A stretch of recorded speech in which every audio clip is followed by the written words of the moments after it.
Oh, Merry Christmas, Happy New Year, and welcome to what will be the last Inside the Numbers for the year 2025. It kind of just blew by, didn't it? Don't forget, if you like the videos, like them and share them far and wide. Welcome to Inside the Numbers with the People's Pundit. I am your host, Rich Barris, the People's Pundit. I had a great Christmas, and I hope you all did too. I had a fantastic Christmas. I'm going to have a nice, quiet New Year, and I'm looking forward to it as well. But I know this is a little bit of a surprise for you guys. I think a lot of you thought that I was done for the year and that was it, and I was just going to kind of lay low.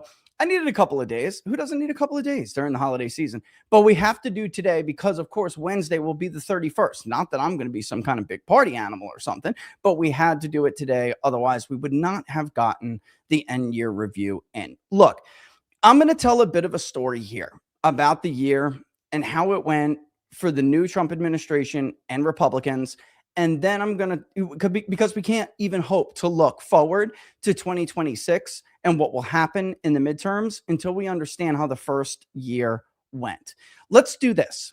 And I even forgot the days myself. Post-Christmas polls, we're collecting about, and honestly, it gets to be more than 1,000 every night. But we're doing that. And with that, we have been asking, God, man, whew, it's summer, but I mean, it's winter, but man, it is not coat weather. Let's take that off. Woo! All right. We're doing about 1,000 responses tonight. It turns out to be a little bit more. Bring my tree closer. I want my tree. Turns out to be a little bit more. And in order to give you guys an understanding of what's going on with the generic ballot right now, I want to show you the difference because you're seeing a lot of different polls. And what it comes down to is enthusiasm and certainty to vote. And I'll show you what I mean here, okay? If you look, and I've been saying this now for a while, if you look at the registered voter sample, you'll see that it doesn't look that bad for Republicans. And I'm going to get there, so just bear with me. It doesn't. It doesn't look that horrible. Republicans, if you guys might remember, had an absolutely ginormous lead going into the 22 midterm, especially that new year going into it. We're going to actually look at the generic ballot trend over time on big data poll. And by the time we got to the actual election, most of the generic ballots were absolutely right. That's the truth. The generic balloting did well, including our own. We nailed it. We nailed pretty much the demographic vote preferences. What a lot of people missed, folks, was the three things that we have discussed over and over again now on what allowed Democrats to defy history. And just to tell you guys this, on, let's see, November of 2021, Republicans led 46.9 to 38.7. So they had a lead, which is similar to what I'm about to show you right now. It's not that they lost that lead. They really didn't. We've talked about, we don't have time in a year-end review to recap everything that we have said in this past year. But remember, there were the 3 R's. That's how Democrats were able to buck history. All right, number 1 is the realignment.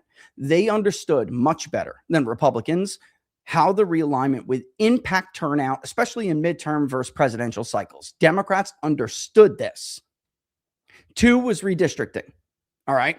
And by the way, we can't go into the realignment, but they knew they would have the higher propensity turnout coalition.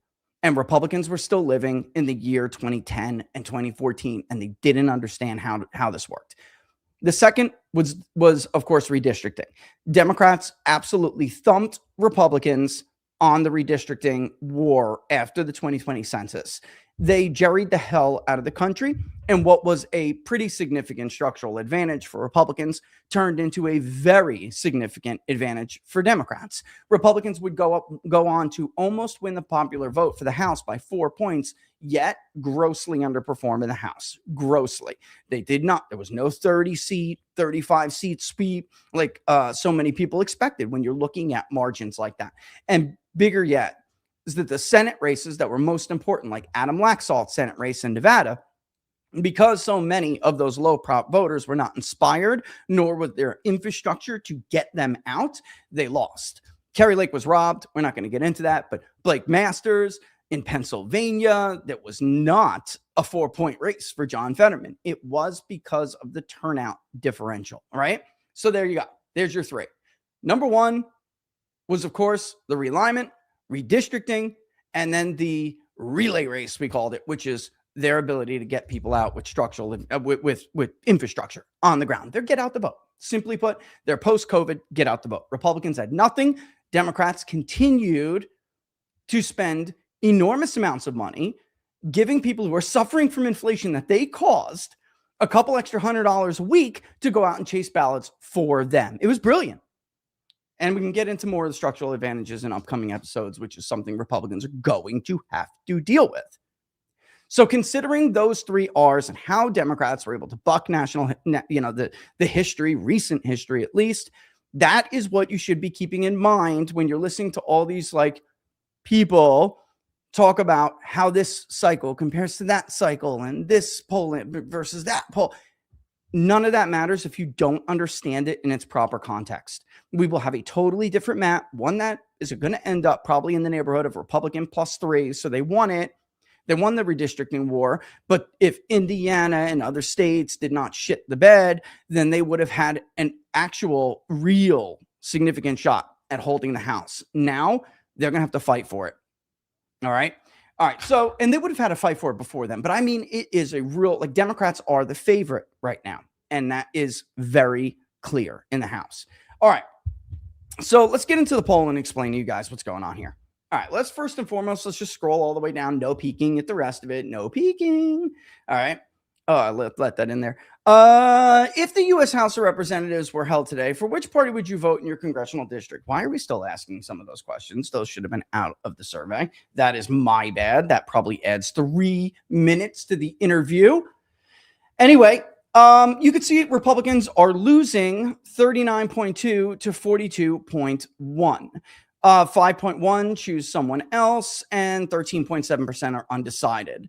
Republicans and Democrats are actually about tied on the lean when you're just looking at registered voters only.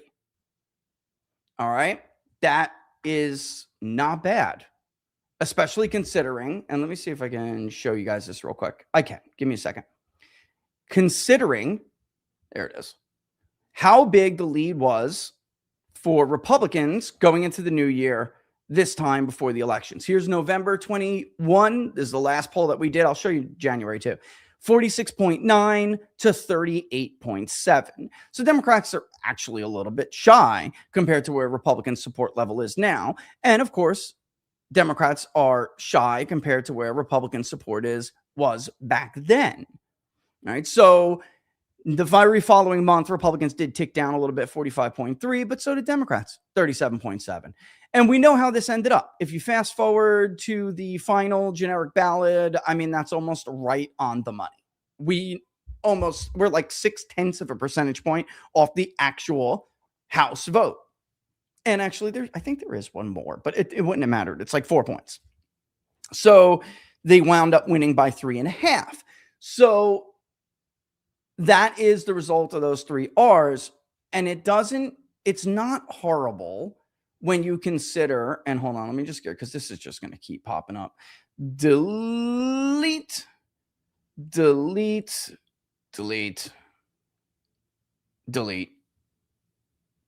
Okay, that's right track, wrong track. I'm keeping that. Delete. I'm just not going through all this every time I go to show you guys something. Delete. It'll load up and take forever. Delete. Longer than if it would be believe me, longer than it would be if I left this here. Okay. Where are we now? Okay, the leans. There are some questions in here I really don't want you guys to see. They're supposed to be a surprise too. I don't want to show them to you. Oh God, conservative identification is really low, 38%. I mean, 28.8%. All right, so you see this trend. Put a pin in that, and we're coming back to that in a second. We're going to share this again. Boom. We're going to filter out. Oh, you guys can't see it yet. Okay. Just bear with me. We're going to filter out unlikely voters because this is what's going to happen now. And I'm even going to do this now with our final poll before the new year even strikes, because I am putting out a generic ballot very, very soon. It will be the generic ballot you're looking at right now. weighted. This does have to be modestly weighted. And I do expect, especially in the likely voter, Republicans will probably do a little bit better, but you will see why Democrats are going to have a fairly sizable lead in the final poll of 2025. All right. So this is the entire registered voter universe. We have known for some time that normies now, because of the realignment, the world is upside down.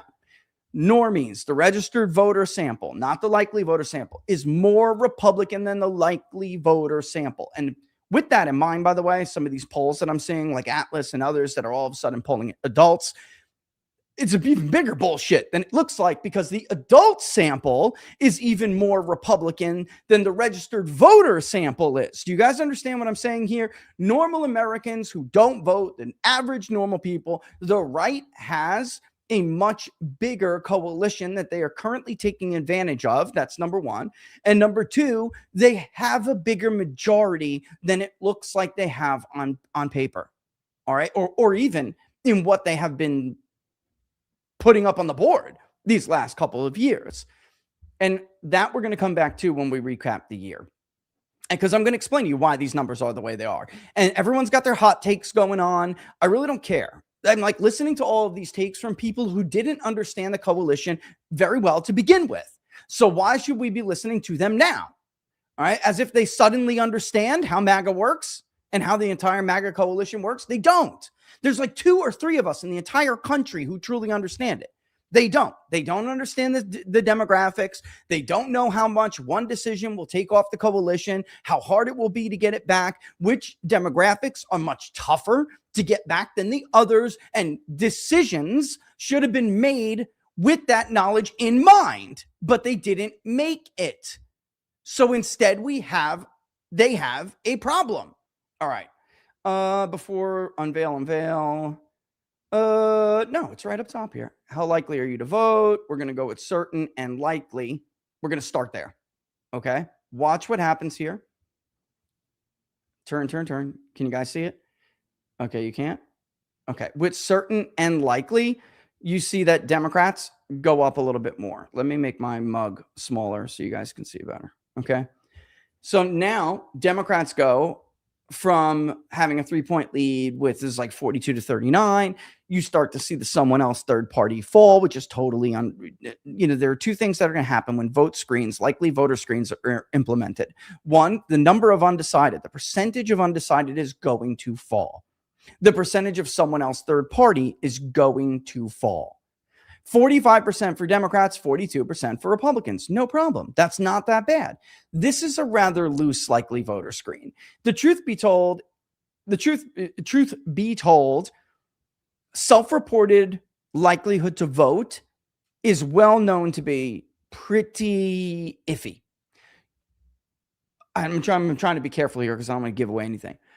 Your likely voter model better have something more than whether or not people tell you there's certain, likely, probably, whatever it may be. It is well established. You could get it right, but it is well established that it is very hit or miss. So what do some pollsters do? Well, some pollsters will, like us, if there are newer voters, or at least we believe there are a pool of potentially new votes. There's always going to be somebody who votes for the first time in a midterm or in a presidential cycle. So there have to be additional questions, which I'm not going to show you, that seek to separate who is and who is not going to be a first-time voter. That's number one. And for everyone else, the vast majority of everybody else, they have vote history. And if you are not doing garbage old school data collection methods and you have the ability to data append, or what's called dedupe, to the voter file, you will see their vote history. I'm not going any further than that. Through some combination of the things that I just talked about, a pollster should develop what they have tested in the field and have determined to be a reliable, likely voter screen combined. And when we do this, it isn't just going to be that. It will be more tight. It will be tighter. And I'm going to show you some of that. Okay. Let's just get rid of the likely, the people who self-report that they're likely. Now look at this. Okay. First and foremost, I should have just showed you how that changed. Now we're just talking about certain. That's it. They're certain. And we're going to go back and we're going to look at their vote history to make sure that that is true. Some pollsters, by the way, will take a shot in the dark and they'll say something like, I am anticipating that 2 to 3% of the electorate will be new voters. And that is a credible way to do it. We have a little bit different way that we do it, but that is a credible way to do it. As we get closer to the election, those estimates will get more and more concrete. You'll be able to learn from the trends of people who are taking these screens. And from those different trends, you'll find out that there are maybe more or fewer people that you think are actually going to turn out. So theoretically, by the time we reach September or October, especially of next year, everybody's going to be fine-tuning their likely voter screens, and we're all going to be projecting what we think the electorate's going to be. So theoretically, you should be getting more accurate as time goes on. It's not always the case, but theoretically, that should be true. Of the nearly, as you can tell here, what was it, almost 4,000 that was up in the sample, something like that. That's probably somewhere in the neighborhood of historically 22 midterm turnout level. Around there, if you're looking at the sample that is, at least at this point, self-reporting, that's somewhere in the neighborhood of 22 level turnout, maybe a little bit higher. All right. Republicans are getting their asses kicked, 49.2 to 41.7. So now, I mean, you're talking about a 49 to 42, and Democrats are just under 50. All right. Let's do something a little bit more here. All right. Let's make sure these guys are midterm voters. I voted. All right. And let's screen out by their vote history. And let's just say they are 2 out of 2 midterm voters. All right. Now, actually, that's getting much, much closer to traditional midterm turnout. We're probably looking at somewhere in the neighborhood of now between 22. No, it's going to be a little less than, it would be a little bit less than 22. 18 was kind of gangbuster, but it would be less. Our likely voter screens can probably be this tight, but it is. I'll have to say. Well, I have not gotten the results of the dedupe yet, so when I do, I will make that decision at that time. But you can see Republicans actually tick up a little bit. So Democrats are still up though, 49 to 43. But Republicans gained a point. Democrats actually fell a little bit. So I mean, that's somewhat decent news for Republicans. And at the end of the day, when we start to screen even a little bit more, robust, which everyone should be doing, then you'll see that, you know what, there are some people who are taking these surveys. Let's be honest, they're really not going to vote. Right. And we can get a little bit closer to that. Let's say they're 24, 22, and 18 voters. Okay. Yep. There's 24. So why? Because we're going to see the more likely voter. Okay. Bang, 49 to 43. Again, it's D plus 6. But the bottom line is you're seeing a pattern here, correct? You understand where I'm going with this? You're seeing a pattern. If turnout ended up being much, much higher, Republicans actually have a chance to do what they need to do in order to potentially, and I say potentially because I got to tell you guys, it's going to be tough, but potentially even keep the House. And I don't think that people need to give up the concept of holding the House. And I never did, which is why my commentary throughout this year has always focused on people understanding that you don't have to submit to history.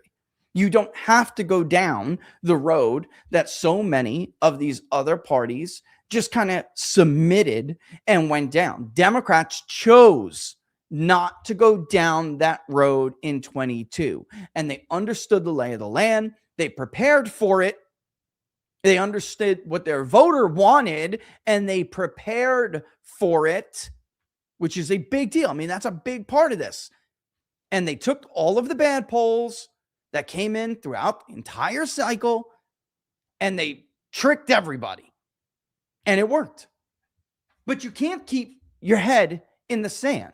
Democrats had no illusions about the uphill battle that they faced going into 22, and they still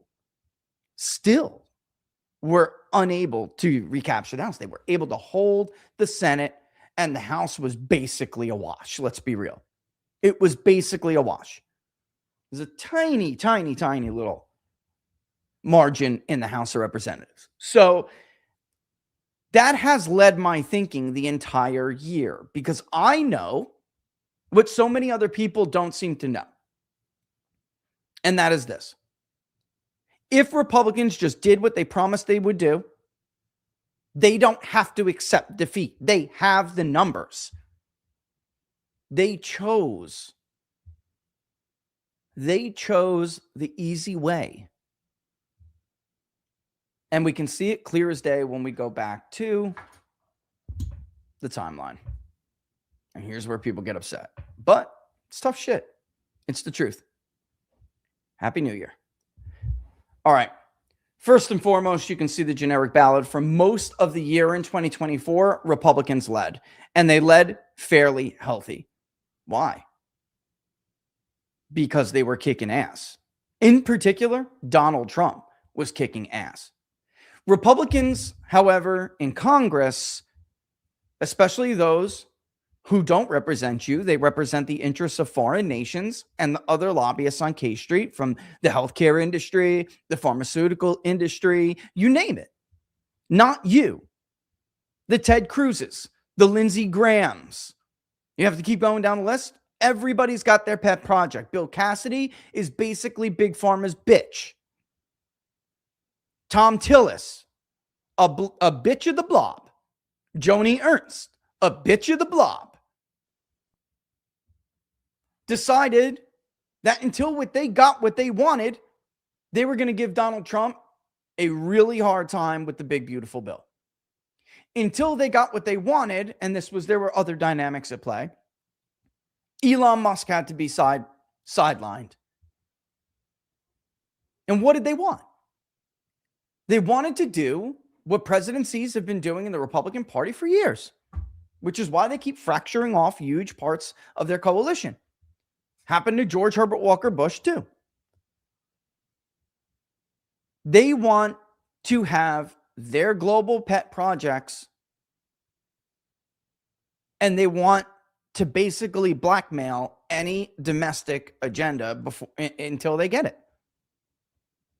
That was the story of 2025. Donald Trump started off with a bang. Republicans started off with a bang. Donald Trump was never more popular with the under 50 crowd than when the headlines all read that he and Elon Musk were dismantling the administrative state. Then we got to the spring, and they chose the absolute worst time. Here we go. You can see it here. They chose the absolute worst time to pivot from mostly domestic stuff to foreign policy stuff. Now, I understand the president's job. They have to walk and chew bubblegum at the same time. But here's the problem with that concept. They can't. They can't. And Congress sure as hell can't. You must take every single day, every single hour, every single second of a peak presidency and use it toward advancing your domestic agenda. If you get distracted, you will spend your political capital, which is what Donald Trump did, on bullshit that people don't want. And once Congress and these scumbags in Congress get what they want, they will never return to help you. They will promise you they'll return with that domestic agenda, but they will not do it. This should have been the lesson of Trump's first administration, when they screwed him over the omnibus. And Paul Ryan and Kevin McCarthy promised him that after the new year, before everyone got started with campaigning, they would come back and fund the wall. It never happened. Why? Because Congress is risk adverse. Contrary to some of the stuff they do in their private lives, they're risk adverse. They don't like casting controversial votes on domestic policy during election years. They're not even going to be in DC for most of that year. They'll work for about 100 days out of the entire year, and they'll be in donors' personal homes, getting compromised. They'll be at private functions and parties. They'll sure as hell won't be at that many town halls for you, so don't get your hopes up. They'll be running around the country, raising money from foreign nations and big donors, and they will not pay attention to the domestic agenda. You can see it clear as day here. I remember, and if we go back to the press releases, I remember when this poll was conducted. Let's go back. Where is it?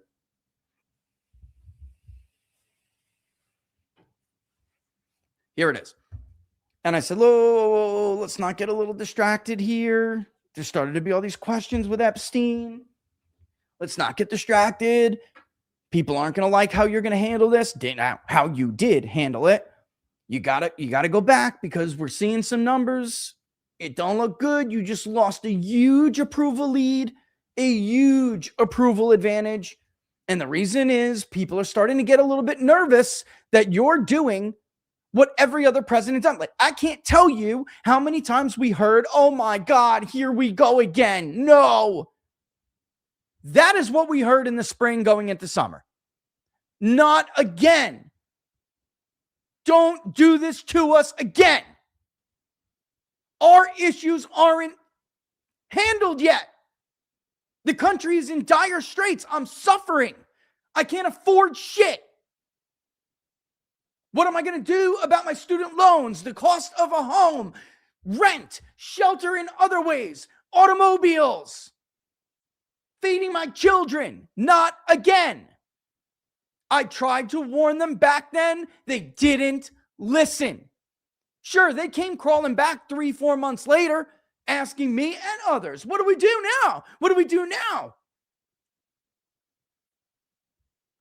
And all of the people who will be supporting Ted Cruz and Ron DeSantis in 28 cheered him on as he did it because they wanted him to fail. Meanwhile, the objective, the number one objective should have always been, wow, look at those voters that Donald Trump won that we did not win in 2024. How we should look at Michigan. Where is it that Mike Rogers failed and Donald Trump succeeded? Where is it that McCormick, who barely won, he was dragged across the finish line? Where is it on this map? And who are these people? What do those neighborhoods look like? What are their hopes and dreams? What are their struggles? Where did McCormick fall short and Donald Trump succeeded? What happened in all these other states? And I'm so sick and tired of people crying about fraud. Trump swamped it. He did it by having a coalition who believed him when he said, we're going to end Ukraine. We're done in the Middle East. We're deporting everybody. I'm going to dismantle the deep state 52 times. Dismantle the deep state 52 times that I, in my own personal research, was able to find and corroborate. I even contacted a reporter who did an article on this himself. At least 52 times he said, I will end the war in Ukraine. Sorry, not dismantle. I will end the war in Ukraine. Make sure we get our facts right. End the war in Ukraine within 24 hours. 52 times he said that. Meanwhile, he welcomed Zelensky just this week, folks. Just yesterday, welcome Zelensky with open arms. And what did Zelensky do in return, in thanks for Donald Trump's patience and graciousness? He tried to kill Vladimir Putin last night. That's how a peace process goes? It's bullshit. It is a far cry from what some of these people voted for. And it isn't only in Dearborn Heights where Mike Rogers fell short.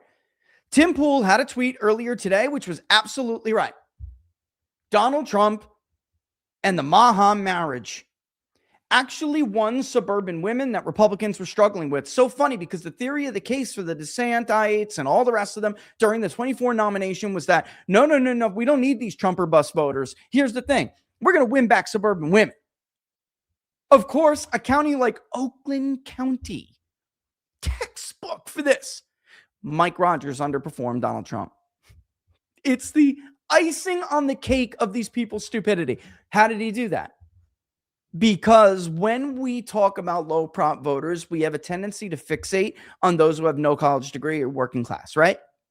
In truth, and you can go and look at the voter validated studies. We've gone over them. We spent many episodes this year talking about this. In truth, Donald Trump brought out educated white women who don't vote. And he didn't just change the margin based on changing people's minds, which he did.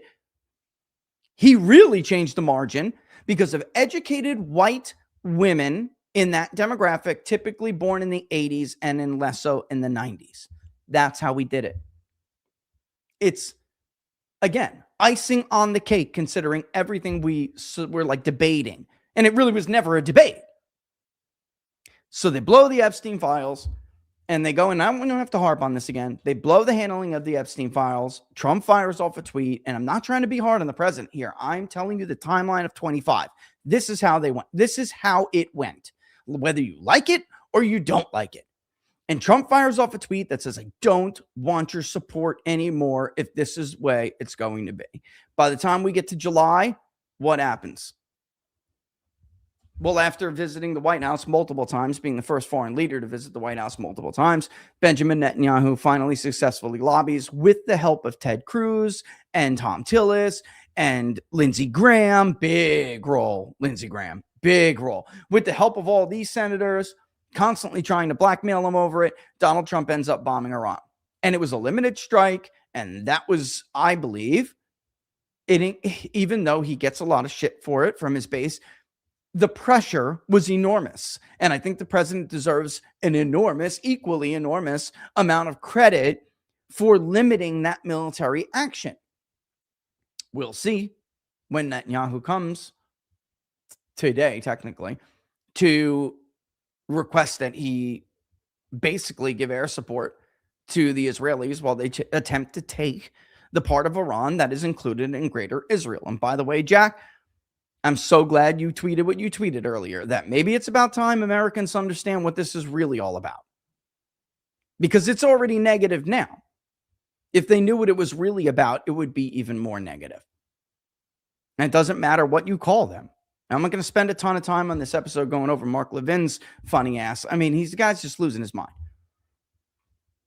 The influence of that wing of the party redirecting Donald Trump's attention from the issues that people really cared about was devastating to what should have been the goal for Republicans going into the midterms all along. You don't have to lose. You don't have to lose. You never did.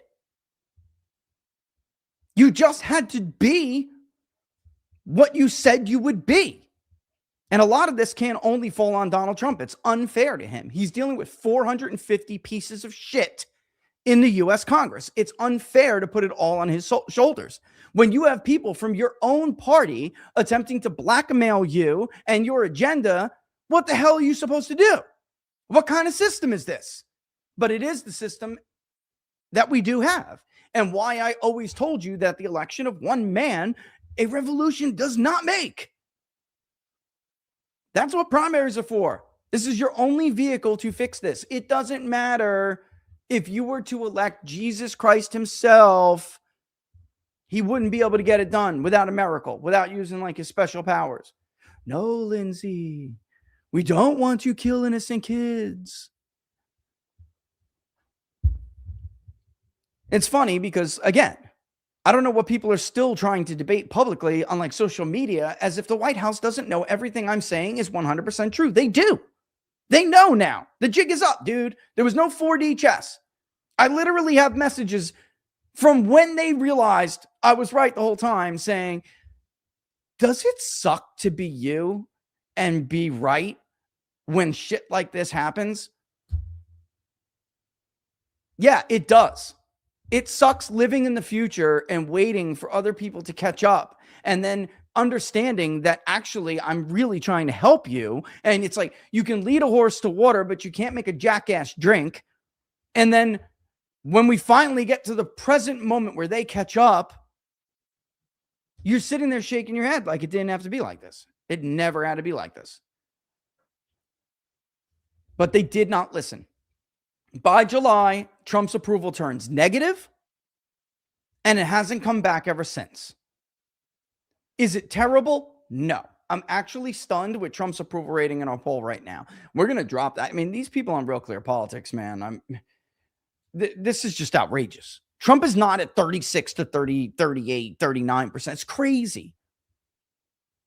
Our recall vote is almost always perfect.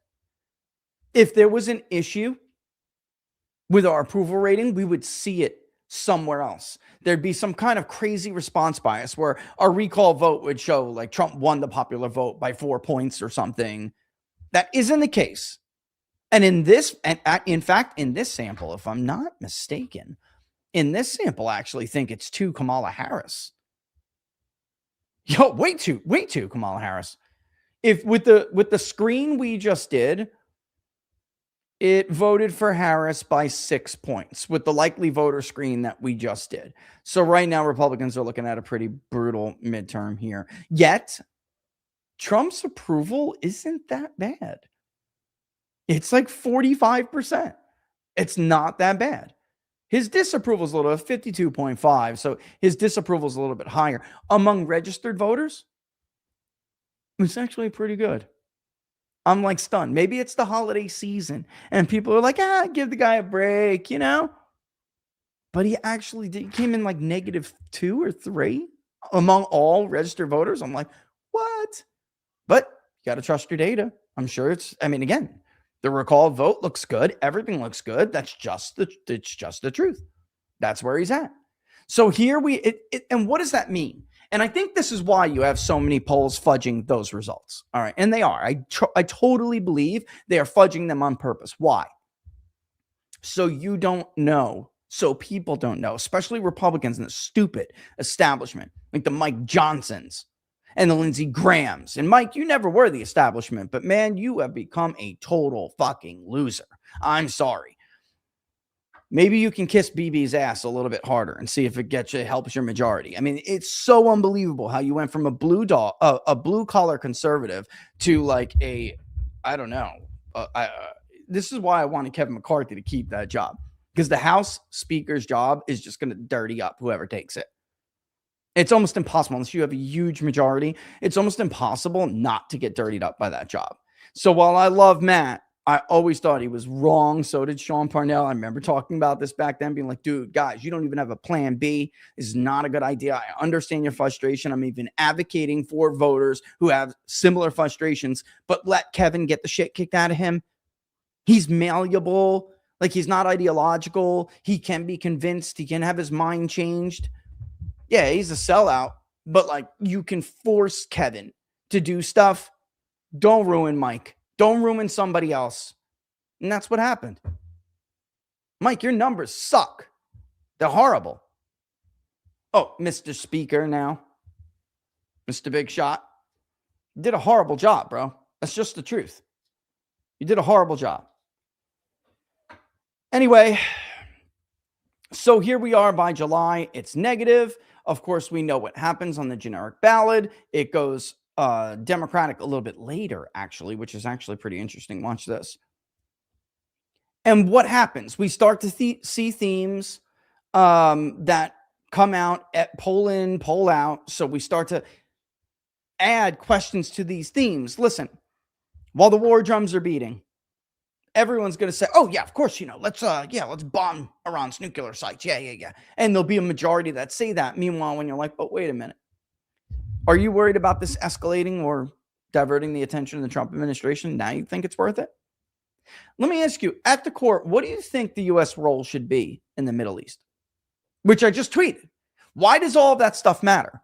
Because actually, even the polls that were favorable on that military action were, historically speaking, extremely weak for a military action. And once the war drums stop beating and the voters understand what it costs them to do that, they always hate you for it. It always turns negative. And they hate you for it. The fact that that was done after Donald Trump mishandled grossly the Epstein file situation and then fired off a tweet too, actually, that people to this day refer to when we're conducting polls. Make Iran great again, and that he doesn't need your support anymore. Those were hurtful tweets to some people that voted for him. It's just true. We hear about it all the time. How many more times do I need to put up the transcripts of interviews with voters before you can see it? Before enough people understand that this is this disappointment has been mainstreamed.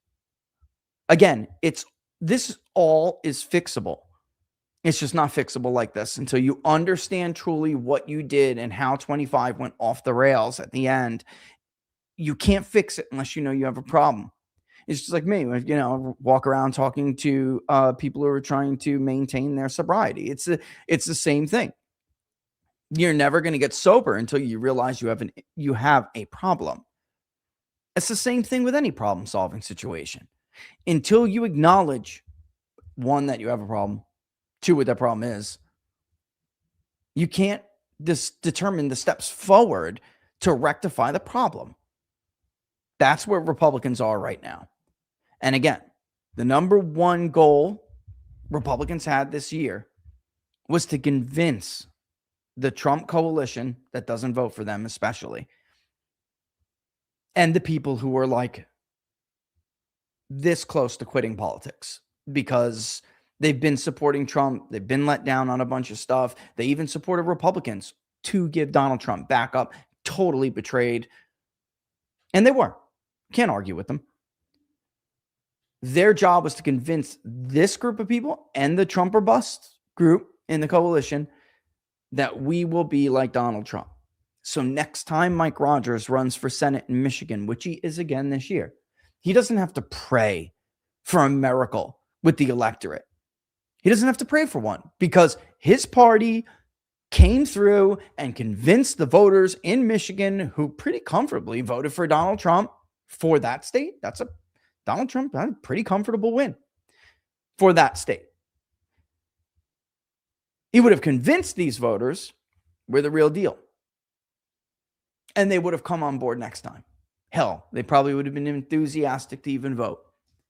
The problem Republicans are having now is that, one, because they did not. Democrats are much more motivated and much more enthusiastic and much more likely to vote.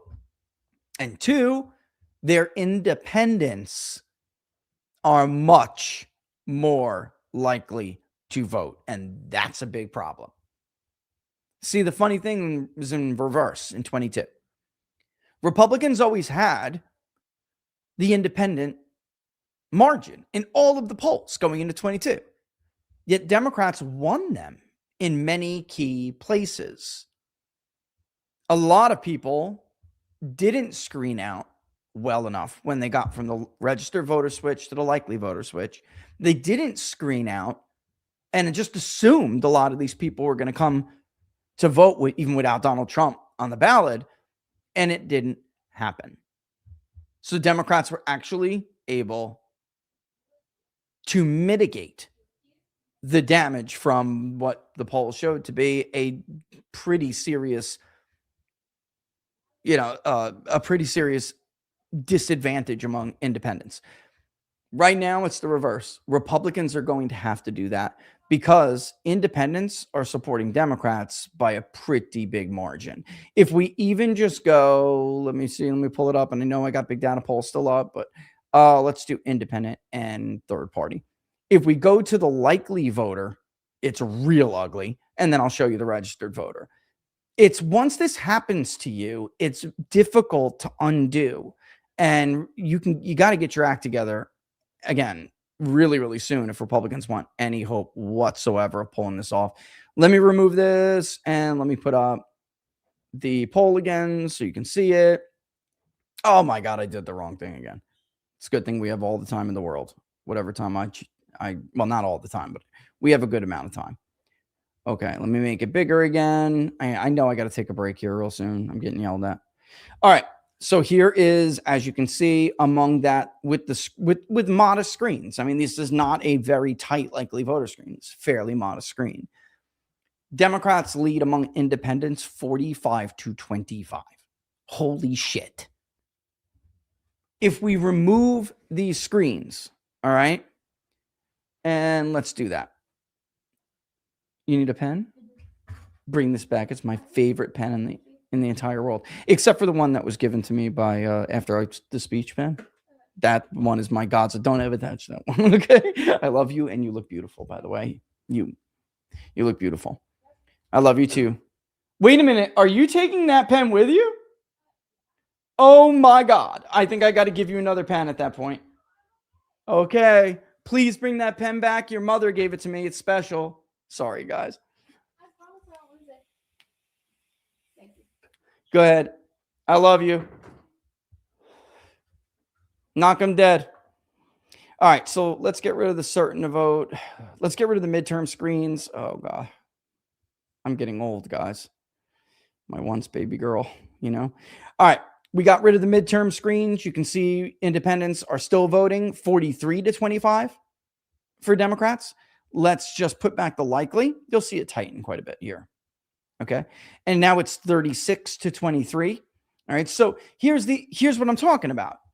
Republicans could do better. Watch if we put back all likely voters, even certain not to vote. All right. You can see, oof, it's still terrible. 30 to 19. Let's get rid of the certain not to. See where we're at here. All right. So there you go. Now we went from a 20-point lead to 33 to 21, which is a 12-point lead.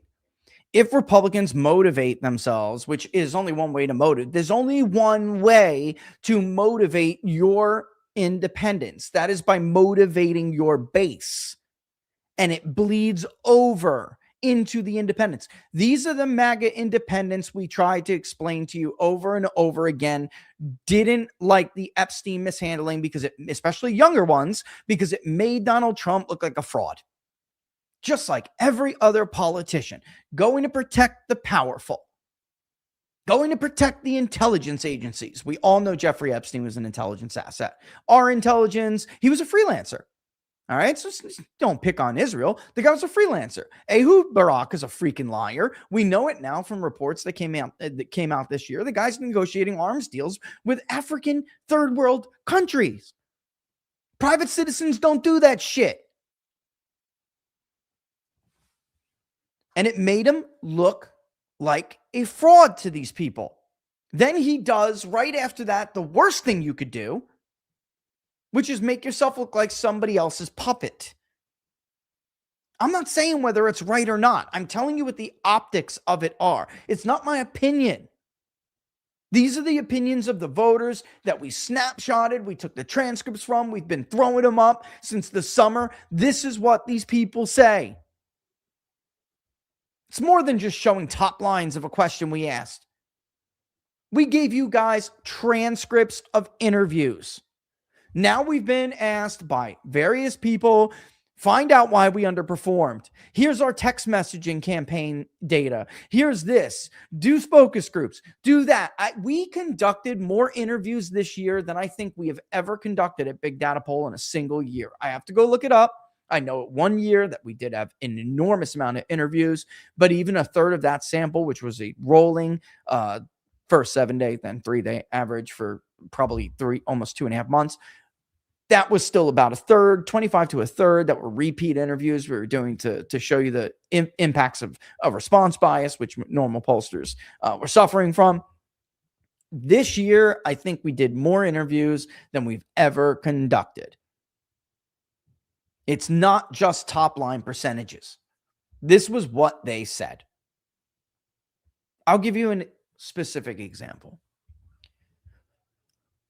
A certain store that I go into every time, every day before the gym, there is a young girl who works there.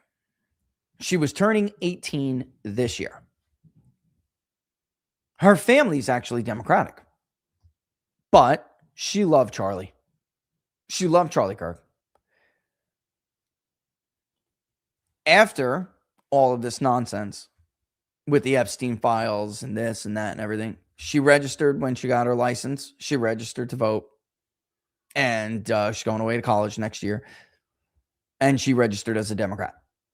The reason she registered as a Democrat was because of the not only mishandling of the Epstein files, but the spin that they allowed MSNBC and other media to put on it. And she also didn't like the reaction to it on the right. Like, oh, shut up if you care about it. So her rationality was, or her logic was really, that she was going to register as a Democrat because if both parties are going to be corrupt and be parties that just protect the powerful at all costs, and the bad guys really win in the end, then I might as well register for the party who will give me something. It's a cynical view of the world. But that was always the view. Speaking of Charlie, this was a great fear. We talked about this. If the right doesn't deliver, especially with these younger kids, they're going to go look for someone else who will deliver for them, something for them. So if both are going to be pieces of shit, they're going to go find the piece of shit who's going to give them something to make their life a little bit easier. It's the choice they have. Lesser of two evils. In her case, part of it was the devil you know, right? Because she was from an ancestral Democratic family. Rather than the devil that you don't know, you thought you knew, but now has just like let you down. It's more common than you think. That's an anecdote, but it's more common than you think. Northern Virginia, actually the entire state, looking through all those records. Talk to people, interview these people. Why didn't you show? Man, that Epstein stuff really bothered me. People thought it meant nothing at the time. It was huge. It was a proxy for holding the powerful accountable, which, by the way, is the number 4 most important voting issue. The first one is cost of living, inflation now. The second one is the economy and jobs. Third is healthcare. And 4 is holding the powerful and the corrupt accountable. Number 5 is immigration. That's how this year is ending. That could change by next November. Sure. Could it? Sure. But that's where we're at now going into the new year. Again, it's like some part you want to help, but at some point you should have listened. Like sometimes there are things you just can't fix after the fact because people lock in. They lock in. Decisions are made, guys, early. We know this from all the research. Narratives sink in, and then that's very difficult to undo. I'm not saying it's impossible. I'm just saying we're at the point now where it's going to be extremely hard. Would have been better, could have been made better if Republicans weren't a corrupt party, and they are. It's not just weakness, guys. Oh, Indiana's weak. They were weak over in Indiana, and that's why no, they're corrupt. They're not taking a principled stand. They're corrupt, and they call it being principled. It's unbelievable. They are terrified of the party becoming an America First party because then, God forbid, they're going to actually have to deliver for you. That's the big secret. And by the way, I wish I would have kept it. Recently just deleted this clip of Rush Limbaugh that I had for years loaded up in here for these moments, which is really like they always phrased it as an issue about principles. You know, I don't support tariffs because it's about principles. No, it's not. It's about all of the benefactors who gave you billions of dollars as a party collectively to be able to keep the free market scam, the free trade scam going. It's nothing free about it. It's nothing free about it. And if we were actually practicing free markets, then maybe it would have actually worked. You look cute. So do you. You look gorgeous. Oh, thank you. See you later. Buy me a nice sweater. It is a beautiful sweater. I'll tell you what, that guy must like you. That guy must like you a lot. He must cherish you. Maybe you got to keep that in mind. That's all I'm saying. See you in a little bit, sugar. All right. I do have to take a quick break. So let's take a quick break. Bear with me here. Okay. We'll go back and we'll show some more. I can't believe I did that. I had the God questions on there. Please tell me it was only the God questions and not all of those other questions. Because if we just let that thing roll, I probably spent thousands of dollars re-asking questions. It adds up quickly. Surveys, the cost of surveys are determined by a few things. One is the duration of the survey. How long is the interview? So if you do something absolutely retarded, like it appears I just did, you cost yourself money, and it's dumb. It's dumb. All right, let's take a break. Talk to you real quick about our friends over at The Wellness, right? What if the sore throat and fever that hit you overnight didn't mean you have to cancel a family trip, miss work, or waste hours at urgent care? Instead, you could just open your medical emergency kit from The Wellness Company, match your symptoms to the doctor's recommended guide, and start the treatment immediately. Look, this is not a first aid kit. It is a mini urgent care right at your fingertips kit. Inside, you'll find 8 core prescriptions to treat over 30 conditions like COVID, strep throat, pneumonia, urinary tract infections, and more. No waiting rooms, no pharmacy lines, modernized medicine right when you need it. Ordering is super simple, folks. At checkout, right, you complete a short intake form. A licensed doctor will review it, fill your scripts, and preventative peace of mind arrives at your home in a week. No one wants to be sick during the holidays or right after them. Be prepared. Save yourself time and money. The medical emergency kit puts urgent care in your hands. If you order it now, link is in the description. Go to twc.health/TPP. Use the promo code TPP to save yourself free shipping, number one. That's always a benefit. That's always a huge benefit. $30 off. All right. Again, don't let illness catch you off guard. Order your kit now. Go to twc.health/TPP. Save yourself $30 off. Get free shipping. And kits are available to U.S. residents only, though. So sorry. Apologize for that, guys. Sorry for my everywhere else friends. It is only available in the U.S. We have multiple of those kits. Multiple. Because over the years, there's been variations of them, each with their own little niche. Why not stock up? I did. One already was like a lifesaver, literally, because an infection can kill you, right? So it's great to have a slew of antibiotics on hand. If the stupid is little, even if the stupid, in my case, it was like the dumbest little thing, and you don't care for it. You don't have time. You say, I'm too busy working, or at the holiday season, I'm too busy, with the holidays. And you let something go that you think is going to be no problem and end up limping at Robert Barnes's event. And thank God there was a doctor there, which eventually took care. The place was filled with them. But with the medical emergency kits, especially if you got kids, guys, there's, man, it's a big deal. All right, let's go. Let's get rid of that, and let's go back to what we think we got to do here going forward. So, Rich, tell us the way out of this. There's only one way out of it. Republicans, because I don't really think so much of this falls on Trump.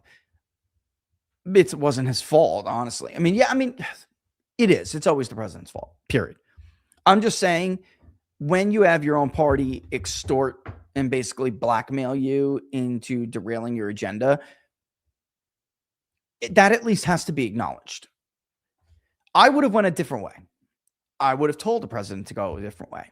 I did tell the president to go a different way. And that way sounds like this. If you don't shut the fuck up and pass my bills, I'm going to fucking ruin you in the primary. Instead, they decided to get all nasty like that with people who are actually their supporters and are supporting people who are pieces of shit. That cannot continue. It doesn't matter who's making money off of it, how much you want to reward this advisor because he was good to you or you think he was loyal to you. They have given you and made you endorse people who hate your guts. And you're leaving these people with your forgotten men and women when you're gone. Your agenda will never be safe with these people in Congress. Your legacy will never be safe with these people in Congress. Reconciliation between Elon Musk and Donald Trump is a major positive. This year, obviously, took for many of us in this world, took a member of our family, and we do call it the family, literally.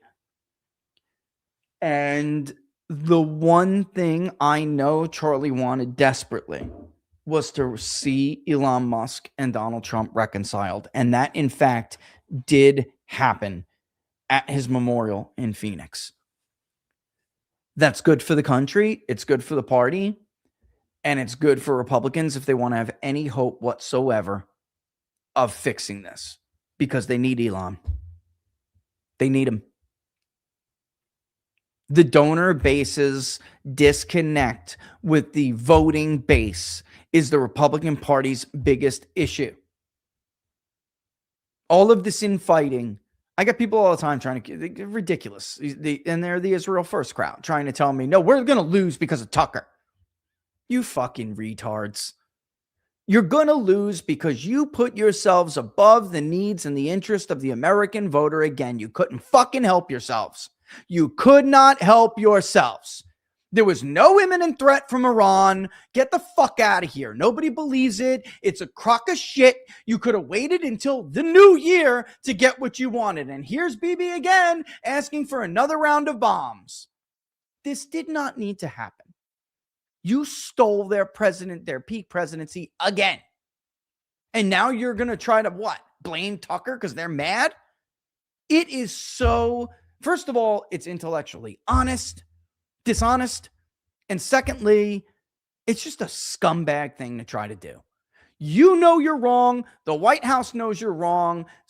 Drop the fucking charade. David Limbaugh, drop the fucking charade.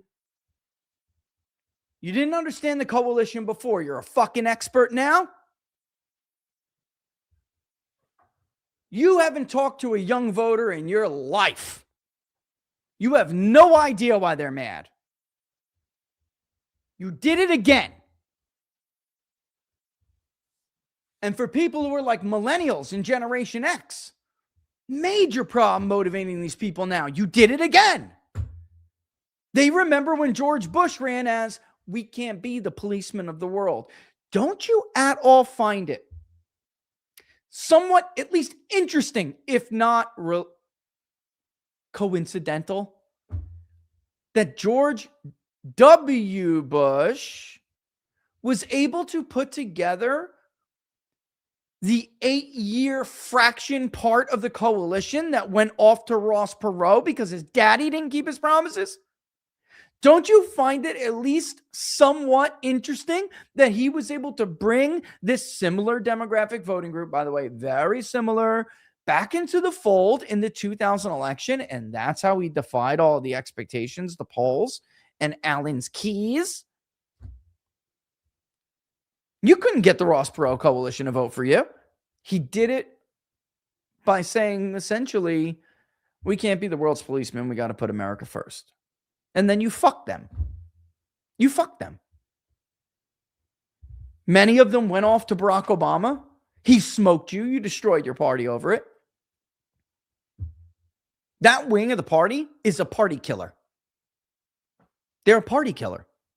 They almost killed Reagan. They almost got Reagan impeached. They did destroy Herbert Walker Bush, who, by the way, was not as much of a neocon as his son ended up being. He wasn't. Him and Baker were very, very hesitant to march into Iraq and to take out Saddam Hussein. They didn't want to do it. They were being pressured to do it as part of the plan that you guys are now dealing with. You think the first Gulf War was over liberating Kuwait? Or even oil, for that matter? That's a secondary reason. I mean, it is a big there's two primary reasons that these people have been advocating for wars in Iraq, Syria, Iran, even parts of Egypt for years. It's just true. I'm not a reporter. I'll let some of the other guys start to tell you this story, but it is a story you need to learn. You can start with reading the book, The Long Road to Baghdad, by the way, which is a very good book. He destroyed the party. It was dead until Donald Trump came around and resurrected it. Did he resurrect it by supporting the orthodoxy? Or did he resurrect it by rewriting it? Right. And you're doing it again. So you really have two very clear choices. You can either right the ship. Republicans need to start to actually put Donald Trump's agenda into codified law. People have to be held accountable. That's why there's this big fight right now. Harmeet still trending. And here's why people are mad, Harmeet. There were hundreds of January 6th political prisoners in jail already, long before the end of the first year of Biden's administration. So, I mean, you can go on and give people this like excuses of, statutes of limitations for this and that and the other thing. But all you're doing is reminding people that you were ineffective compared to Biden. That's it. The Biden administration ran circles around you. They did. Let's call balls and strikes here. Have you done good things? Sure. Does that nullify or negate the fact that what I just said is true? Absolutely not. Joe Biden had more political prisoners in jail by December of the end of his first year than Vladimir Putin had in jails throughout Russia. Who's paid for that? Nobody. We can go on and on about the auto pens, but how were those pardons issued for Fauci and Liz Cheney? Did Joe Biden sign those pardons himself? Who's been held accountable for that? So again, I mean, it is what it is. So don't get mad at the voter or people like me and Mark and others, because we are basically the only lobbyists that the actual voter has. The honest pollster, and that's funny because that's Mark's handle, but seriously, the honest public pollster is the only remaining voice of the actual voter. Don't get mad at us and don't get mad at the voters because they believed you. You have to make them believe again. And that doesn't mean you haven't done good stuff. Obviously, it's not good enough because you're getting your fucking ass kicked. And again, it doesn't have to be like that. Roosevelt, who did lose after the New Deal. A lot of people don't know this, but Roosevelt did lose a pretty punishing midterm after he pushed a ton of New Deal reforms, because the New Deal was so much bigger than what remains of it today. A lot of it got struck down, even repealed, amazingly. Conservatives were able to roll back a lot of the New Deal. It was so much more than what we know now. It's like old age insurance and certain reforms, right? But after that, they didn't really suffer that much, that many midterm losses at all. Truman defied not one, but two election expectations. The Roosevelt coalition dominated for 3 decades. Republicans before that dominated like crazy. And I'm talking about years with popular votes. Even post, obviously, because that was 1917, even post 17th Amendment, direct election of senators. This is a modern thing. Maybe it's not because it's, carved in stone or chiseled into stone and there's no way to defy it. Maybe it's because it's an artifact of our current political system. It's like programmed to fail people. So they just take it out on the president every 2 years because the system's broken. It doesn't have to be this way. Did we show you? We did. Okay. Again, so you see how much uglier it gets. So when you're online and you see all these polls being shared by different people, know that if they do show something like Trump is doing better with likely voters, or not Trump, but like the generic ballot is this way and not that, bullshit. The likely voter is the only sample or population surveying at this point, because while they're all different, I mean, generally the same kinds of things go into a likely voter model, unless the guy's fudging it. I just showed you clear as day the difference. But in the registered voter sample, it's not that bad if you can motivate them to vote. If you can get your act together in enough time to get the infrastructure in place. Look at the shit that Turning Point USA has had to deal with this last year. They were one of the most successful ballot chasing operations in the country. Out of all of them that tried, 3 were the most successful. And I mean, the RNC and the others can claim they partnered with different people. Then why didn't they use data center? All right, I'm fucking over this lie. You're not in that 3. You're not even close. And all 3 of them are going to have to be around if Republicans are going to hope to try to defy history here. And the funny thing is about it is that if you talk to people who ran any of the 3, they'll tell you what is true. They're right. But they'll tell you that Kamala Harris and the Democrats still had a better ground game than the Republicans had. They just didn't have a message. You need both. You will need both. So you can't just say, well, I'll throw billions at it. Doesn't work. You'll need both, especially since the media is the one who's helping Democrats constantly with their message. All right, let me see if there's anything else I want to show here. I don't know. I may have to make you guys wait. Right track, wrong track sucks. I mean, if we get rid of let's get rid of the screens. Let's just go back to register voters. See, Trump's approval is not that bad. You see that? It's not that bad. It gets worse with the likely voters. It does. But it's not awful, guys. It's not. That's not terrible. That was like, I actually think they're people are a little holly jolly and they're giving Trump a little bit of a boost. But think about this. No matter how much Trump looks better, look at the right direction. We're now back down to 34.9. So it's like Trump is not a rising tide lifting all boats. And if Republicans think that that's the case, they're out of their minds. And the one thing I didn't show you is that with the likely voter, the undecideds, which were split basically before, are not split in the likely voter. They favor Democrats. And that's almost driven almost entirely by independents. The margin that we showed you how it changed, right? So registered voter, it's D plus 12 among independents. Likely voter, it's D plus 20, a little over 20. It's a problem. They have to fix it. All right. I don't really know if I want to show you guys much more than that, but yeah, I don't think so. I think we're going to leave it there. All right. What else could I tell you here? 316. That's it. I mean, that's it. I said my piece, and that is where, and I am right. They know I'm right.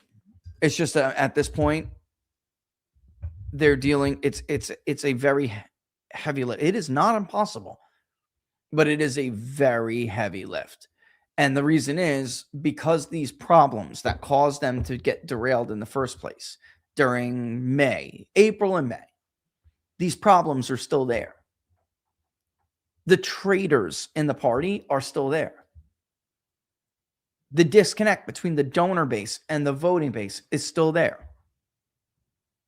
This is not something that can be fixed overnight. It's tough.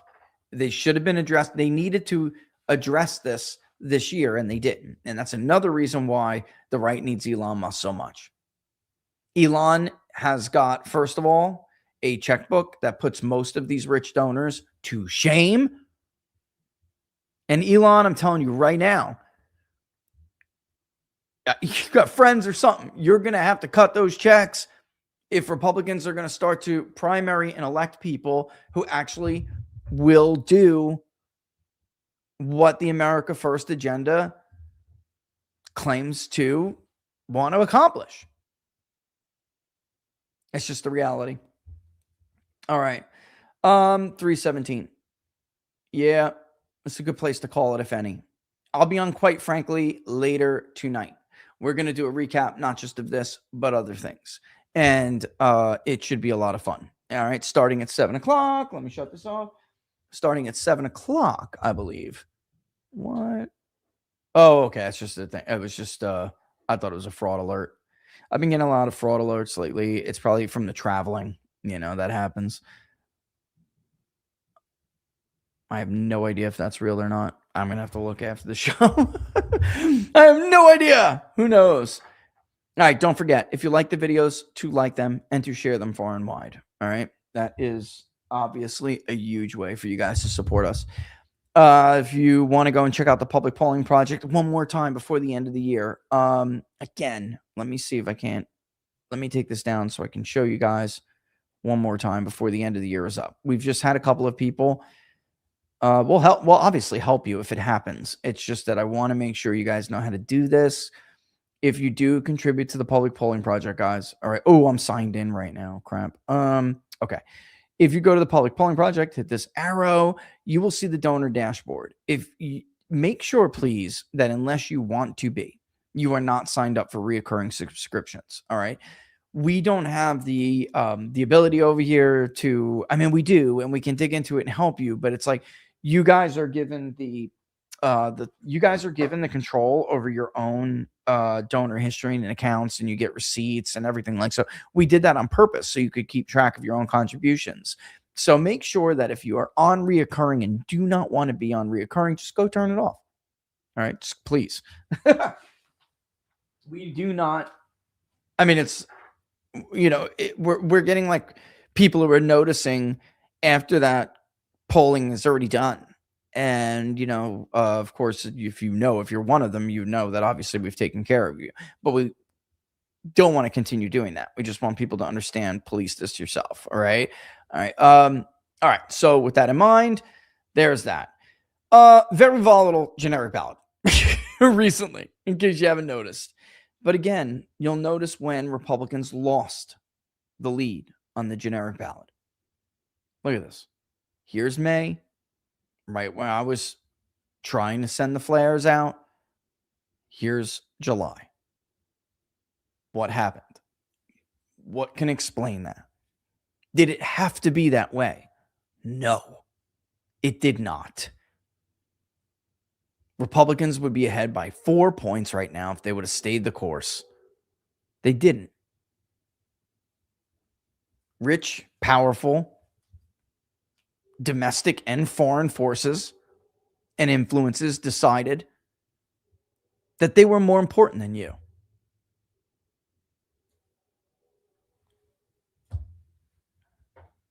And now, unless Republicans fix it, because they let them, they're going to have to pay the price. All right. So with that in mind, I wish everyone a happy but a very safe new year. Remember, if you're going out to have fun, remember it is to have fun. And be careful with yourself. Every year, something happens. Every year. And look, this is America. You're free to do whatever you want. Just make sure it's safe so you can come back and actually enjoy the new year. Me, I'm staying home. I am redoing part of a Christmas Day dinner that I did not like. I'm going to do stuffed mushrooms this time. That's usually a Thanksgiving thing. I'm doing Italian-style stuffed mushrooms. Italian-style. It's just, I'm Italian. It's a family recipe. I'm going to do half. I mean, if she's listening, the secret's out. But do you guys have you ever been to Longhorn, the steakhouse, and you ever get stuffed mushrooms and they do Vermont white cheddar on top of them? It's amazing. It's amazing. And they do the rest a lot like, of course, my actual recipe is much better, but they do a lot very similar, breadcrumbs, garlic, right? I locals, I'll give it to you. I'll show you how I do it. If my daughter's willing to hold the camera, we'll make it together. It's super simple and I'll show you. But my wife does, and they all do. They're so funny. Dad, doesn't matter. They all love it with the cheese on it, but I got to watch how much cheese I eat, and I love cheese. But anyway, I'm going to do a little surprise, and I'm going to shred probably about half of them with that. And then I'm going to make another roast. I'm just going to make it the way the family really, really loves it, but I don't do it that way anymore because it's not very good for you. But we have been good for years. And so I'm going to surprise that. So it's going to be one unhealthy day before we pivot back to the new year after, the beginning of the year, and hit the gym again. We hit the gym actually kind of hard early this morning. The whole family did. And yeah, it was nice. I think I lost 2 pounds during Christmas. I don't know how the hell that happened. But it looks like I did. It's crazy. Was worried that I was going to get fat because, look, guys, I like my stuff. All right. It's Christmas. I want my ribbon cookies. I want my rum balls. I definitely want my gingerbread. Oh my God, Laura's gingerbread was amazing this year. It was the best she's ever made. It was ridiculous. And we were up late doing it. Well, she was. I was just keeping her company. Watching like Little Drummer Boy. The kids were asleep. And Jack Frost Sheet, that's one of her personal favorites from the old school stuff. And whatever, watching Nestor the Long-Eared Christmas Donkey, which a lot of people do not watch. Your kids probably are going to be sad from it. I was when I was a kid, and my grandmother showed it to me. But I do think that the lesson in it is worth getting sad over, so you can see what God has a plan, And we had a lot of fun, and we stayed up late and did that. And she takes it out of the oven. It smells amazing, but didn't smell. It like always smells that good. But there was something about it this year. And then even when it hardened, it continued this like gooey. It looked like it had a hardened smoke ring. Like you got smoke on the smoker, you get nice smoke ring.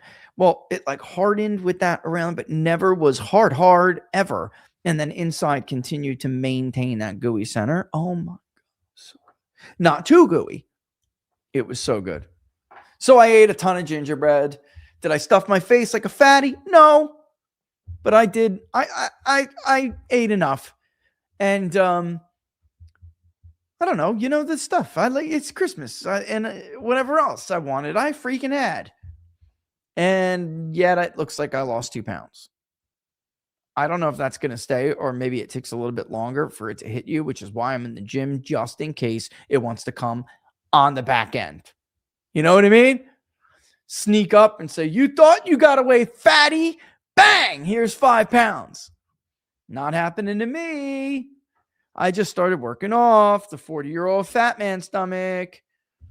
I got abs over here now. Not happening to me. I'm scissor kicking every night, just even whether I go to the gym or not. No, sir. No, sir. Because I'm 44. I'm going to, at a certain point, if you don't get to a certain point, it is incredible. It's already hard where I am now, but it is incredible to get to be like to look the way you want to look if you don't do it by a certain time. And this year was good. Next year, I hope will be even better. I will say this, and I'll end like this. For Trump supporters out there and Republicans out there, again, or independents, again, MAGA does not equal Republican, and Republican does not equal MAGA. So stop making those false comparisons. Trump's coalition is Trump's coalition. It's not the Republican coalition. But for all of you guys out there who may be like disappointed, and maybe you're part of this 4 to 6% of the Trump coalition that's going to cost the Republicans the House and Senate if you don't come out, maybe Senate, although Senate's much harder. I think actually Republicans are lucky we have so many months ahead of us because a month or so ago, like last November, if the elections were last November, I think they would have gotten rolled and the Senate would probably be gone. Or at least within reach of Lisa Murkowski to pull a, I'm going to switch parties. I'm caucusing with the Democrats as an independent, because she is going to do that. If you give her the margin to do it, she's going to. I already know that for a fact. She can lie to people all she wants. I know it's true. She's a liar. Anyway, I would say this to you guys, if you're part of that 4 to 6%. Could have been Kamala Harris. You want to know what you have to thankful, you want some New Year's resolution? Make the New Year's resolution that, I don't know how to say, I'm going to say give them another chance, give Republicans another chance. I'm just saying this. It could have been Kamala Harris. Are Republicans corrupt? Yes. Are Republicans a bunch of cowardly pussies? Yes. Guilty. Are Republicans pieces of shit? Yup. But they're not going to cut your little son's penis off. Could be worse. It's not a very good argument, but it's the best I can come up with. And the truth is, it won't be a good enough argument for Republicans, but I will give you a free tip here, guys. You're going to have to paint a picture of what it's going to be like if the American public entrusts any institution to Democrats again. And I mean constantly paint a picture. While at the same time, why don't you get a little empathy? Is it really so hard to admit you fucked up? Are you that prideful that you can't admit you fucked up? That you promised the forgotten man and woman you wouldn't forget about them and you fucking forgot about them? Is it so? Like, mea culpa, man. Sister soldier. Are we just not capable of that anymore? Just admit it, dude. And say, you know what? This and prove it this year. You got a whole year to go prove it. You don't need to spend all of your time this year at Beverly Hills parties and uptown and all this other place. You don't need to do that. You could be doing your job, passing bills, codifying the America First agenda. Even if they fail, it doesn't matter. You showed Americans that you were willing to try, that you were willing to do it. And by the way, we will pass it if you knock that piece of shit out of his seat and give us another Republican. This is basics. The corruption is the problem, though, guys. I mean, that's the problem. I watched a video from Sang Unger. I don't even know if I'm killing his name or not, from the Young Turks. And he went in on this, America first versus Israel first. And I'm calling it America first as one. And that was through the whole Mark Levin thing, attacking me and Jack and others on Christmas. This is the major malfunction with the Republican Party right now. You have a bunch of ineffective losers who can't win, but worse than that. They didn't defend the voters. They didn't conserve anything. And now there's nothing left to conserve. It needs to be restored. Their time is over, but they refuse to give it up. They refuse to allow the realignment to complete because the truth is, he can sit up there and hug Donald Trump all he wants and call him, Trump's the first Jewish president. He fucking hated Donald Trump. What are you talking about? This guy supported every single person but Donald Trump for Republican primaries. He fucking all of a sudden likes him? Nobody, you're not this stupid, right? I know my viewers aren't. He's a fraud. He's a phony. He's a user, like all the rest of them. They're a user. They'll suck the life out of you. They'll take everything from you and never come to you in your hour of need or your time of need. They never.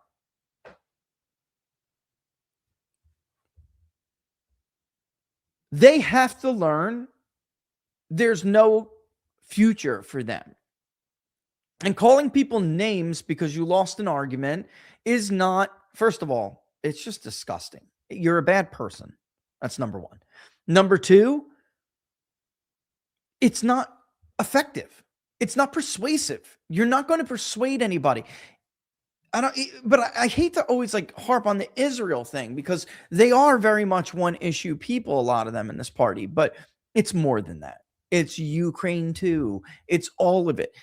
They don't understand. They don't understand that this can't continue because you don't have a coalition to allow it to continue. But your time is over. Your time's up. And all you're doing is sabotaging because you refuse to accept it. It's really pathetic. Because it's going to happen anyway. You can't stop it. And actually, maybe I will. And again, I don't want to end this on this. It's a shame that the issue of Israel sucks so much weight out of the room when it comes to the issues Republicans have. But it's only because it's like one of the issues that's best to articulate the divide between, the people who run the institutions, which is part of what Sank Unger was talking about, the people who run the institutions and the actual voters that they need to win. And I'll play this clip. It's 2 minutes and 30 seconds. And when we, I think I do really want to do this. I really did not want to end like this, but it's important because we could take Big Pharma too. Like Sank Unger was right about this. It's amazing that someone on the left better understood this than so many others on the right. And sometimes it takes an outside voice or perspective to see what's going on because you're like too close to it. And so many Republican pundits and like so-called influencers and talk radio hosts and all the rest of them. And then officials who want to be influencers, apparently, instead of do their own damn job, spend too much time on social media than in the Senate doing something. Ted Cruz and even certain people at the Justice Department, whom I love, do the job instead of tweeting. Okay. We could talk about this with pharmaceuticals, like Cenk said. We could talk about this with Ukraine, like Cenk said. Like, eventually the institutions and this old guard are going to be gone anyway. They lost, and they're never winning back a winning coalition. The numbers aren't there. I'm not just going to argue with so many of these people who come across as they're smart. And I don't want to pick on anybody. I'll keep this a light show toward the end here. But the fact of the matter is, this is basic arithmetic. You're not winning it back. It's not happening. So will the institutions eventually reflect that? Or are they too powerful and it will all just come crumbling down? Because they're not going to ever force another winning coalition. That is not how these things go. And they speak in terms of ideology when we are way past the age of ideology. So there really can only be two outcomes. One, the winning side, like America First, they are the winners of the debate. The halls of power, the institutions, and the old guard recognize at some point they're beaten and they do what they can, but they accept it because it's the best thing for the country. Or they don't, and they try to sabotage it and take it all down with them. There is no alternative. They're never getting their way again, because what will simply happen is this, folks. And I'll give you a great scenario. They somehow managed to prevent J.D. Vance from being the nominee, and Ted Cruz is the 2028 nominee. Ted Cruz will get 50 million votes, and he'll get his ass kicked by 20 plus million votes. It will be disgusting. I'll say maybe he gets 55. All right, I'll be nice. It will be disgusting. And the entire map will be blue. Almost. There'll be red states no matter what. But you know what I mean. There will never be another moment where they put forward one of these guys and there are enough right-leaning voters to elect them. It's not there. A year from now, it'll be even worse. Why? People die. As a guy who's aging, I'm middle-aged myself now. Sometimes it's uncomfortable to talk about, but it's the facts. My age and below is the future. Even below me. We usually say under 50. 2 years from now, even more will be dead.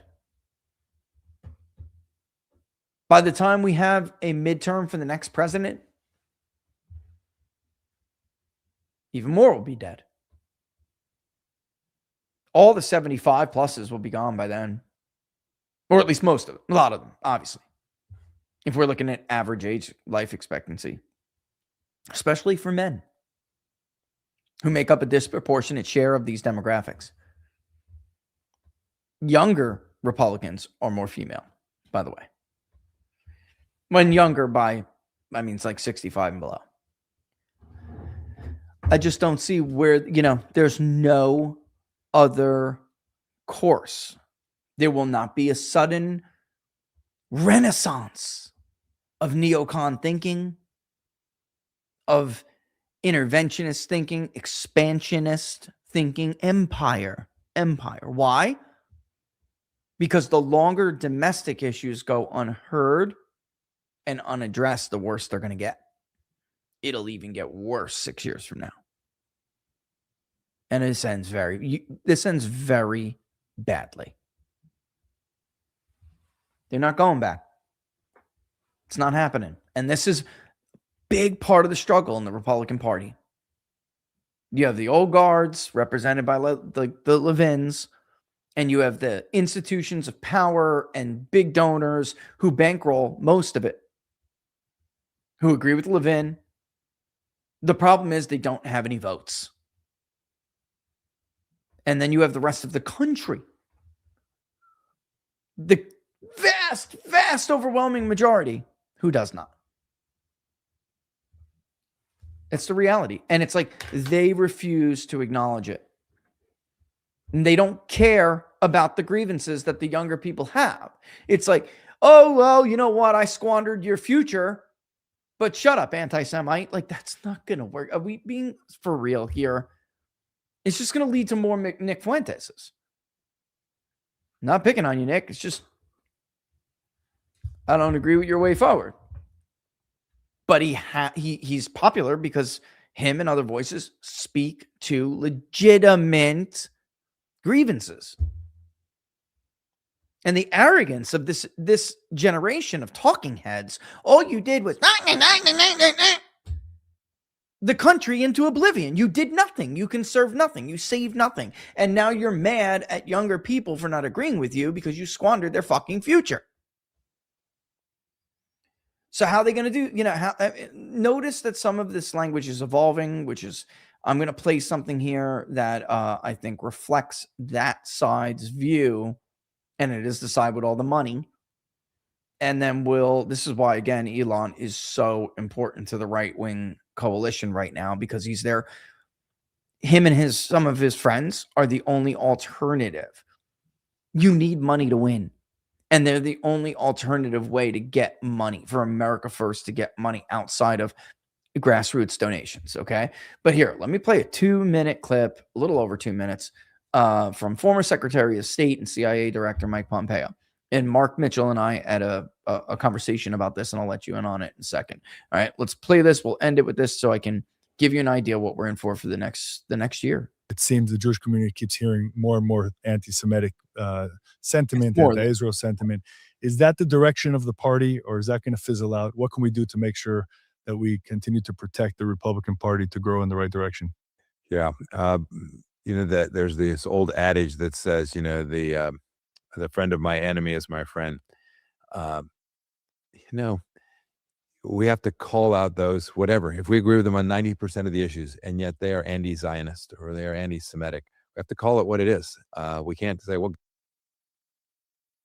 whoa, muted, stop. And I didn't even want to interrupt, but I think it's important to note this. First of all, did you hear? They don't understand. How do we grow moving forward? There are so many people who are, and it's like, well, he's just talking about anti-Semites, Rich. No, he's not. Why? He's nodding his head in agreement when Mike Pompeo prefaced anti-Semites with anti-Zionists. So, first and foremost, I would say this, and I tweeted something, but it's true. I'm not trying to be a dick. Mike Pompeo does not look good. He wants to run for president. Bro, you look like you're legit ill. Dude, you look sick, bro. You've lost like 20 pounds and you've aged like 10 years, like in a 1-year period from the last time I've seen your face. Like, not good. But again, he prefaced anti-Zionist. It's like, so the plan here is to accuse everyone of being an anti-Semite who does not support the Greater Israel plan. That's what's going on here. And it's like, this is concerning to me because in all of the polling we have done, even people who are relatively supportive of Israel on the right, because there's nobody else in the center and on the left, nobody supports Israel. And it's a proxy for foreign policy thinking, isn't it? I mean, really. And I know some of it's dogma. It is religious dogma, but there are other countries they'll do this with, like Ukraine, they did it with. Okay. But if you don't support the United States playing an active role in helping the Israelis achieve a foreign policy, which is an expansionist foreign policy, they want parts of Egypt, they want a huge chunk of Iraq and Iran, Syria. So if we, as a nation, because we don't support that, the Republican Party, then the Republican Party, you're going to be labeled an anti-Semite by these people who don't seem to understand the math. It is not anti-Semitic for you to want to put your country first and for you to not want to have a overtly aggressive posture in the Middle East anymore. We've gone through the numbers. I'm not going to show them again. It's like 1 in 4 are willing to have any conflict in the Middle East anymore. You're isolating 75% of the country. This is crazy. How would you ever win an election like this? And then you have the nerve to see people who are on that side say that Republicans are actually going to lose in 26 because of the anti-Semitism. No, that's not why they're going to lose. You're actually the reason the entire agenda got derailed. What are you talking about? Many voters don't even know what Zionism is. All they know is that they have issues, they want them addressed, and they don't want other countries to get their shit done before somebody gives a shit about them. They're indifferent to it. Are they anti-Semites too? Because by that definition, that's what he's saying. How could you possibly win an election like this? You can't. This is insanity. This is fanaticism. It's fanaticism. And it's an attempt to censor people and shut them down and ruin the lives of people who don't agree with them and bump out people from the party who aren't on board with it, with what is essentially a blend of religious dogma and foreign policy thinking. Well, the foreign policy debate is the important part of this here. And because you lost that, you're trying to do this. And this is crazy. And you'll never win in another election. Like, who would win, having a platform like this? Nobody. Sorry, nobody. Ted Cruz has zero chance to be the nominee in 28, yet there are going to be, including Zionists, who uses crazy words, and I would just call them the donor class, who are so disconnected, they'll give Ted tons of money, and he's going to blow every dollar of it. Mike Pence, he's going to run too, apparently. Guy didn't realize he never made it to Iowa last time. Like, they're fucking delusional. And they'll waste all of this money on this. You watch. I guarantee you. But it's simple arithmetic, and yet these so-called smart people can't figure it out. Gosh, they agree with me on limited government. I think taxes should be lower, or they're good Christian people. That's great. Wow. When someone, whatever political party they are, behaves in a way that is inconsistent with the love of their fellow man and the love of the Jewish people here in the United States and the Jewish people in their rightful homeland in Israel, or wherever they may be in the diaspora, Republican leaders have a responsibility to not only just call it out, but explain why that's so deeply inconsistent with.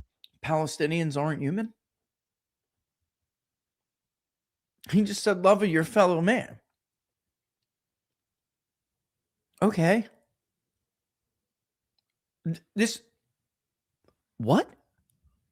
It's just not going to work, guys. We don't live in their world anymore. I kept thinking about something said, like, or Cenk, however you say, I'm sorry if I'm destroying your name, bro. Like, this is a trope, that's a trope, and you're throwing this. Nobody cares, bro. Like, nobody cares anymore. That's what he was saying. They don't get this. I'm going to blow your mind if you haven't been following our polls. Most MAGA voters under the age of 40, a huge majority actually compared to those who say otherwise, see what's happening in Gaza right now as a genocide. Because they don't agree with Pompeo. Sure. They have value. I don't know, say it's fair to say they love the Jewish people, but they love human life. Oh, he's a good Christian. Okay, so it's not enough to be a good Christian. You have to want to kill other people. That's not being a good Christian. The guys, this is insane. This is what they think. This is absolutely insane. And once upon a time, you could get away with this. You can't anymore. You can't anymore. Okay, sorry. Laura's asking me something. All right, let's get back to this. Let's play it. Finish playing it. Go. Who we are as conservatives and Republicans. I think that's sometimes the hard part, is to say, gosh, Joe's my friend, and Joe said something like anti-Semitic, and I don't want to make Joe mad. Joe agrees with me on being pro-life or whatever it may be. No good. That's insufficient. There are, we're a big tent party. We have people with lots of different ideas. You can agree with me about what the right marginal tax rate is on capital gains. That sounds great. You cannot. Let me just point out, and I'm sorry, that, like I said, the very first thing I said is that we're clearly changing the definition of anti-Semitism now to mean anyone who's not a Zionist. He just told you to not be friends with your friends anymore if they're not Zionists. Oh, no, he did. Because you just heard him, and the first thing that came out of his mouth is that not being a Zionist is anti-Semitic. He prefaced it with it. So whatever. He wants to come out and say he misspoke. That's one thing. But we all know that that's not true. Because that's what people in his camp are saying. So you're not supposed to be friends anymore with people? Does that sound very Christian to you? Or does that... Guys, this is, aside from being a loser politically of the highest order, I don't know how you cannot see the moral problem with this. Okay? Allow disagreement on this issue to creep inside of our party, because it will be poisonous and it will grow and metastasize in ways that will be really difficult to get back. And so I've actually been encouraged over the last weeks and even last few months that the handful of folks who have behaved in ways that are inconsistent with love of the Jewish people and being pro Zion, right? Zionists in the truest sense. There it is. Again, he just did it again. He just did it again. He just did it again. So if you thought, and I saw some of the comments, if you thought that's not what he meant, boom. That's what he meant.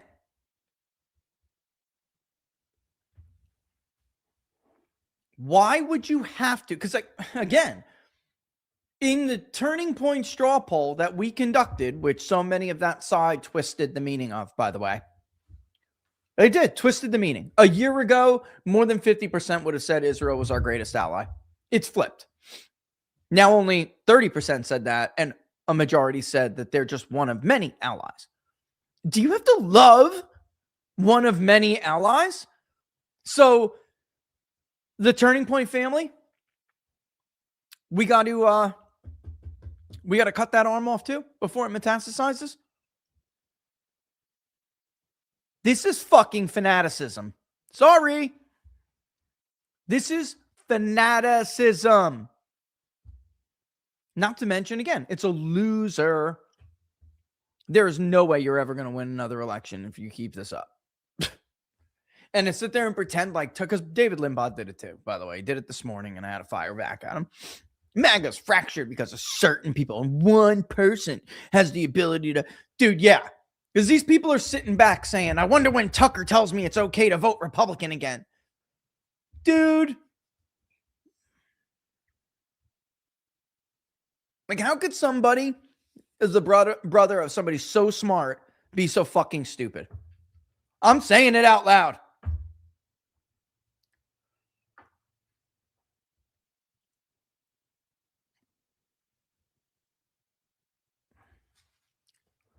It's crazy. It's just crazy. I don't even mean, do we have to keep this up? Like, you guys get my point. This is the major problem with the Republican Party, is that this is who is funded. This is the kind of guy, sorry, I'm not mirrored right now. This is the kind of guy who gets funded by the big donors. And the people who actually agree with the majority of the country do not. So when it comes time for a president like Donald Trump to have to lean on people for support, I don't want to do regime change in Iran. I'm getting blackmailed to do something here. He doesn't have it. He doesn't have it.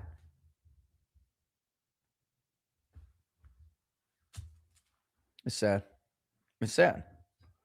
Because the loser is the voter here. The loser is the country here. There was absolutely nothing. Because, guys, I'm going to... it's not even my personal views that I care that much about. This is the overwhelming majority. Somebody has to defend the majority. Doesn't make you anti-Semitic because your government refuses to put you first. It doesn't make you a hater of any people, the Jewish people, the Ukrainian people, any people. It doesn't make you a hater of them for you to want your country to focus on your needs, especially given what a dire state the country is in. It makes them sellouts. It makes them traitors. Our country is dying. We could really see widespread political upheaval. Let's use that term. If this government doesn't meet the needs of these people they've been ignoring for decades very soon, we're broke. Who's paying the interest on all this? We are. You are. We are. You pay taxes? It's us. We're the suckers here. Meanwhile, nobody's coming to help you. It's just terrible. It's just it's an absolute loser. So I expect this fight to keep up going into 26. The question for Republicans will be, can they fake it for a little, like, long? Because that's all they had to do. They could have done, here's the kicker too. This crowd, they could have gotten whatever they wanted in Trump's second year. And if they would have not been derailed in the spring and summer and continued to advance the America First agenda, held people accountable, right? Dismantled the deep state, dealt with our corrupt federal court jurisdictions, all of this. If they would have worked on this and they never got distracted, I don't think anybody would have given a shit if in the second term Donald Trump dropped some bombs in Iran. That's the kicker. It's that they thought that they were more important than you. That's what pissed the voter off. That's what pissed the voter off. And they're right. Which is something I said with Jack in Phoenix. This is how they feel that they did it again. They stole it from us again. And they're right. You can't deny that. Very simple logic. A president has X number of months to get something done. Congress has X number of months to codify anything the president wants to do. You prioritize what you prioritize in those months, what you value, what you want to get done before you know you will not be able to do it. They knew what they were doing. To Lindsey Graham, Vladimir Zelensky, and Benjamin Netanyahu matter to him more than you do, South Carolina. It's funny, we're not going to get any of those. I guarantee you really follow the money in that scandal, and it's going to lead right back to U.S. senators. I guarantee it. I don't need to do some fake Candace investigation. We will find out whenever it is, 5 years from now, whatever it is, we will find out that the money that was laundered and skimmed off the top will go right back to the likes of Lindsey Graham. I guarantee it. I'm old enough to remember the congressional bank account. Maybe many of you don't remember that, or just you were around like me, but you just didn't follow politics at that time. I was a kid. I remember it. Go look it up. I guarantee it. All right. But again, we'll leave this on a happy note. It's a matter of the logic is unbeatable. They did this on purpose, and now they're going to have to fake it. They could have just faked it for 1 year. Not even 9 months. That's all they had to fake it for, because you don't even get a full year, really. 9 months, 10 months, all you had to do was fake it. And in the second year, they could have done anything they wanted. Now they're going to have to fake it in the second year. And that's a lot harder, guys. A lot harder. But as you saw with the numbers, it's the only way you're going to motivate these people. And you need to motivate them. Actually, that's what these specific numbers that I showed you, that's what they demonstrate, is that the problem is the right is going to have to motivate. Otherwise, they're going to get destroyed. And I'm telling you, from the rest of all of the year data that we collected, there really is only one way to do that. And that is to do it. I mean, we just talked 2 hours about it. It's 4 o'clock. Not going to be easy. But it doesn't hurt. Why again, I'll add it like, why is it so hard for people just to acknowledge they did something wrong? You have to take a tantrum and like fire off at people. It's just, I don't know. You know, Bill Clinton was in his Sister Soldier moment. In his, my bad moment. Forgive me. The guy's approval rating went to like 63% after he did that. It was an amazing moment. Yeah, he was full of shit. So what? Be full of shit. I don't know what to tell you. Just do it. They don't want to do it, though. That's it. That's what it comes down to. And they know all of this. Believe me. They know all of it. And I'm talking to people up there who are like terrified Donald Trump is not going to tell Netanyahu to go pound sand. Even though most people are telling me he is, but like you don't believe it. Even they don't believe it. They don't. Because you never know with Trump. Because contrary to what people say about, the 4D chess people say, he doesn't play 4D chess. Only people who don't know it, the president and his decision making, and only people who don't know think they know he plays 4D chess. Get the fuck out of here. Trump is persuaded by typically what is the last person who he speaks to on the issue, who made a big impact, who made the most impact. And he listens to his gut. He doesn't go through these 4 chests like, and then I was thinking this, and multi-layers here, and all this. No. Does he play with narrative? Absolutely. Is he smart with media? Yes. But on a political level, that is not how he makes decisions. It's not how he strategizes. It's just not. Sorry. Business world is very different than the political world, guys. All right, listen, again, I just want to reiterate, because we are going to get going here. I just want to reiterate. Oh, yeah, what am I doing? You're right. I'm so sorry. Ooh. Is it too late? Let me see. Oh, I think I did it already. Is there any of them in there? Yeah. That's what happens when Laura's not here. Oh, damn, guys. I don't know if I can grab them now. Hold on. You're going to hear feedback from me. Give me 1 second. It's just because I'm trying to grab something. Boop! There we go. All right. Even on Rumble? No. Nobody tell Laura. I didn't. I'm sorry. I'm not even gonna say it out loud because I don't want people to know what I'm talking about. I will say this, Jeffrey, he's sick, right? So let me just interact with some of these ads a little. I mean, some of these, not ads, some of these comments a little bit.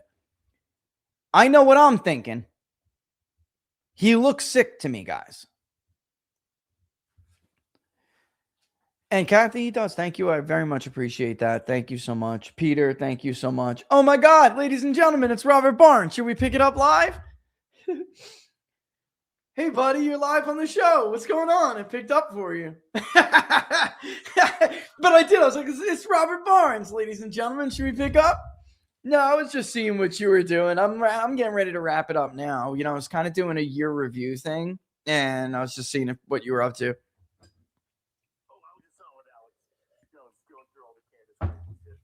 Oh, good stuff. Oh, you there? Oh, that's cool. I just wrapped with him. I was wondering what the putting together like the poll data, like a little brief for JD. I was going to sort of, if we have an idea, put in some policy proposals and ideas. Oh yeah. Because I was going to be up in DC next week. When I was just going to ask you when you need it by, because yeah. I was thinking a week from Friday would be ideal. I'm going to be up there meeting with Kennedy, meeting with Slater. Oh, I got you. Meeting with Rollins, meeting with the Joe, who's Lavorno, who's the counselor to Besant. But I'm not sure how many we would share it with, but definitely wanted to get it to JD. Yeah, we know we're unmuted. Don't worry. I know you don't hear the other side of the conversation, but this is worth it, guys. Hang on 1 second. It's worth it. Okay. Yeah, I can do that by next Friday. Absolutely. I can actually maybe even try to, I don't know if you already had that one set up, but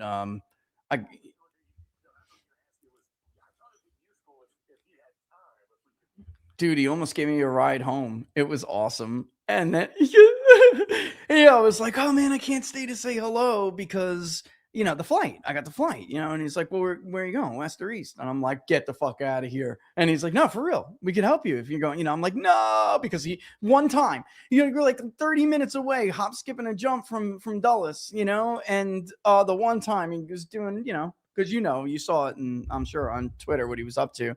But I was like so pissed, and my wife was so mad, bro. She was like, yo, he owes me a ride on that thing. She was so she was so but yeah, I mean, shit. What are you gonna do? That's my luck, brother. But yeah, I'll try. Let me see if I can't do it.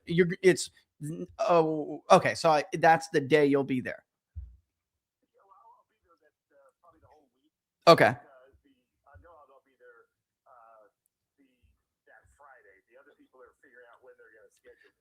Okay.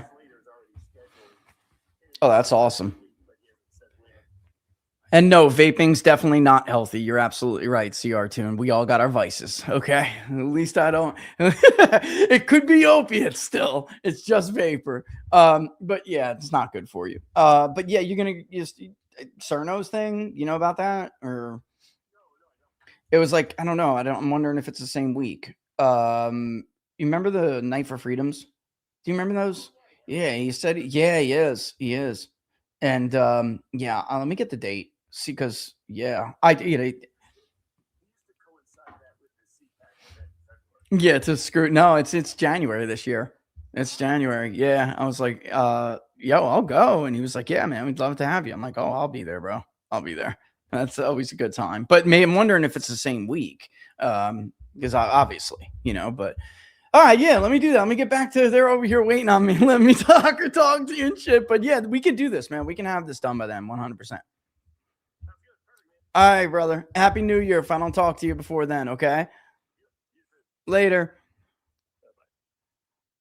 Robert Barnes, ladies and gentlemen. I was considering putting him on speaker, but some of the stuff was like, yeah, it's a little bit about, some of it's like privileged stuff, or at least something we wouldn't want totally known yet. But all in the service of what we we're just talking about. So I think like some of like Trump's, there are two supporters that get mad at you when you tell the truth like this. One are they're really just diehard supporters and they want you to be positive all the time to, with Trump.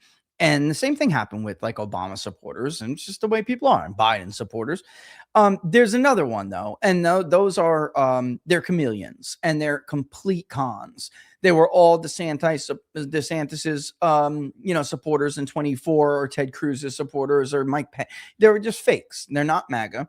They're fakes. They're chameleons who are trying to blend in with MAGA, with America First, to co-opt it until Trump is gone and they can re-steer the party back to empire and back to neoconservatism.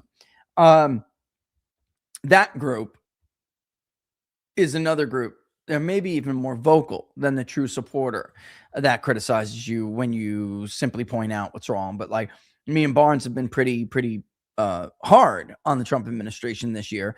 And I think people mistake the reason for that. And in my case, it's a little bit more. It's like I'm a pollster. I'm trying to convey what people are saying. That is my job. That's my number one job. But of course, at the same time, guys, I'm trying to go wink, wink, wink. They know that I am here for them. If they need to pick up the phone, I will always pick up for them and tell them what I think. They know this. And obviously, with all of the data that we've collected over the year, there's a lot we can do to help certain people who want help.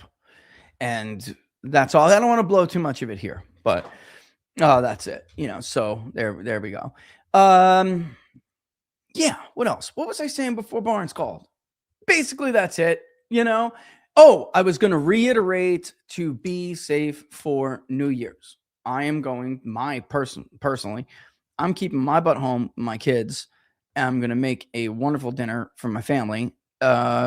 Typically, one New Year's is for me, either the eve or the day, and my wife does all the Feast of the Seven Fishes stuff on Friday. Only thing I make with the Feast of the Seven Fishes is the linguine and clams, which I always post on Locals for everybody. This year was amazing, even though I couldn't get cherries. And I really wanted cherry clams, but cherry stone clams, but I was able to get like top necks and they were bigger. And I was concerned that wasn't going to taste good, but it did. It tasted amazing. I do that, but Laura does all the rest. And then I'll do everything on Christmas Day. It's just easier. The Christmas Day feast is easier. So then, and she does Thanksgiving, of course, everything. The only thing I do on Thanksgiving is the stuffed mushrooms. So it's kind of like my way of balancing it out. It's just, I don't know. I'm not too, I think I'm pretty traditional, but at the same time, there's nothing wrong with giving your wife a break so she can enjoy the holiday too. So, plus there's most things she makes better than me. There's a few things I make better than her. So we try to, play to each other's strengths on that, but I'll be staying home and doing that with my family. And, I just hate watching that stuff on TV. I almost never do. I'll watch like It's a Wonderful Life. Even though I did watch it for Christmas. I love It's a Wonderful Life, but it also seems to be a great New Year's movie. If you're old school romantic, a good Harry Met Sally or something like that, it's not that bad. It's the way it is. I did play that video. The Pompeo video, Cam, was the 2-minute video.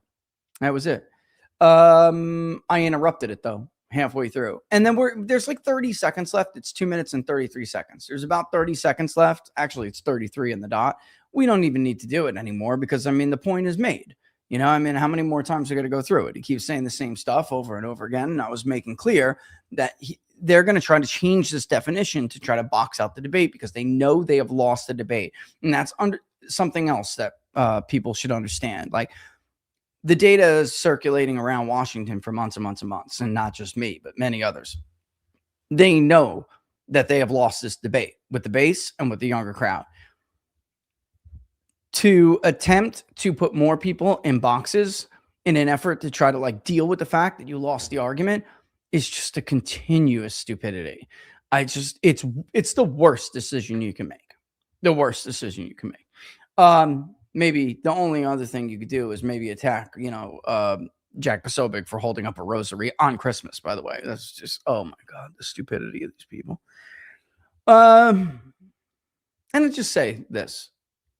No one, when you go to these events, you take pictures with everybody. I've never checked somebody's t-shirt, guys, before I took a picture. And I don't think I ever will. There's hundreds of pictures you're going to take. It's crazy. That's nuts. It's a ridiculous standard. If that's even it, which I don't think it is. And I mean, guys, doesn't Pompeo, like, he looks sick, right, guys? I'm so glad you guys see it, because people on Twitter are like, that's just an asshole. I'm not trying to be mean. He looks sick. The guy's ill, clearly. And I mean, there's talk of people who are like, oh, Mike should run for president again, as if it wasn't a disaster in the first place.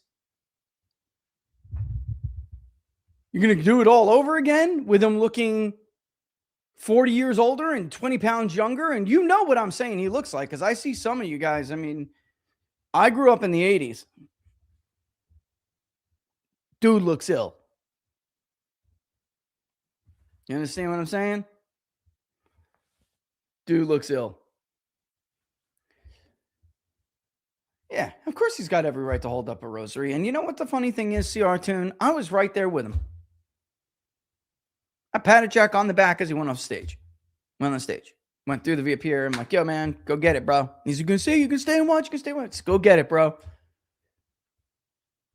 He was trying, in case nobody noticed, if you watched the Benny thing, Benny was reclaiming Charlie's legacy away from the grifters who missed the moment, who, because of their grift, the right missed their moment.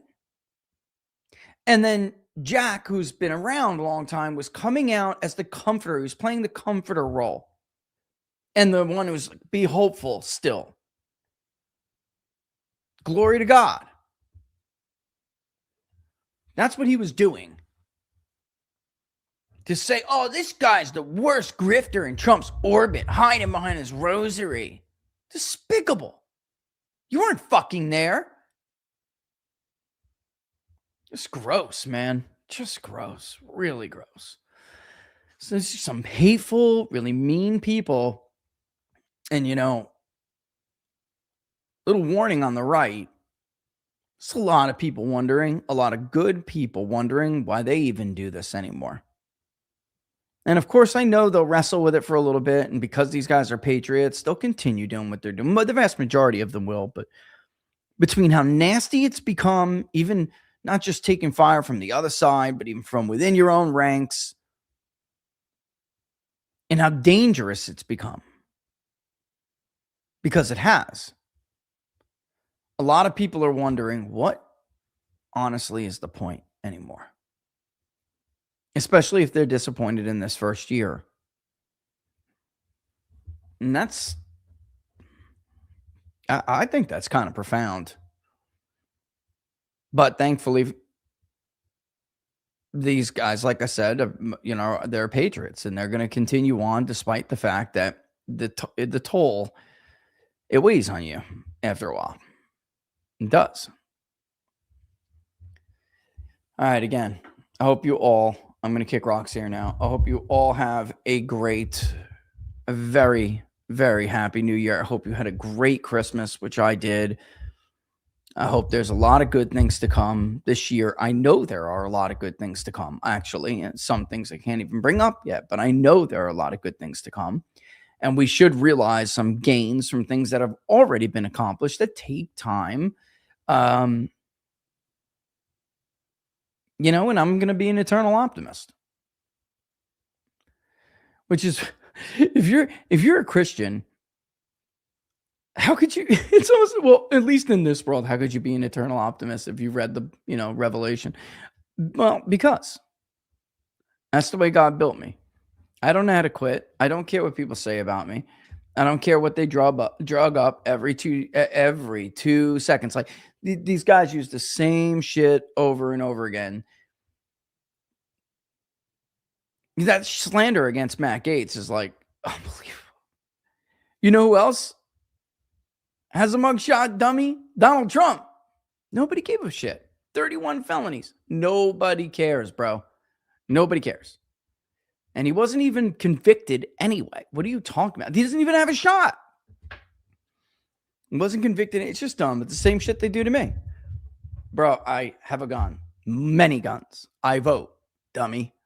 So obviously you're wrong. You need the $20 to do the research to figure it out. I can get you $20, you fucking loser. Send me your PayPal or Venmo. I'll Venmo it to you. You broke dick. It's just such a joke. It's ridiculous. Yeah, 417. I really look. I will say this too before I go. Don't forget, if you guys are doing all right, Public Polling Project is not tax deductible, of course, but you know what is, charities. I always start to look. It's December 29th, and I try to make some charitable contributions before the new year's up, even though I give throughout the year, but I try to look and see, okay, what else can I do? And, it depends. You do it, if you can, you do it. Maybe there's something that's close to you. For me, it's recovery services for addicts, especially veterans, obviously because of my own personal story and history. Also, children for Laura and I is a big deal. Healthcare for children is a big deal. Especially, it's like these children are just like, they're so brave. An adult gets diagnosed with some of these things, and we're scared shitless, and you can clearly see it. And these children are just so strong. You wonder where they get it from. Where does the strength come from? It's amazing. And then there was something else I was going to say. Thank you.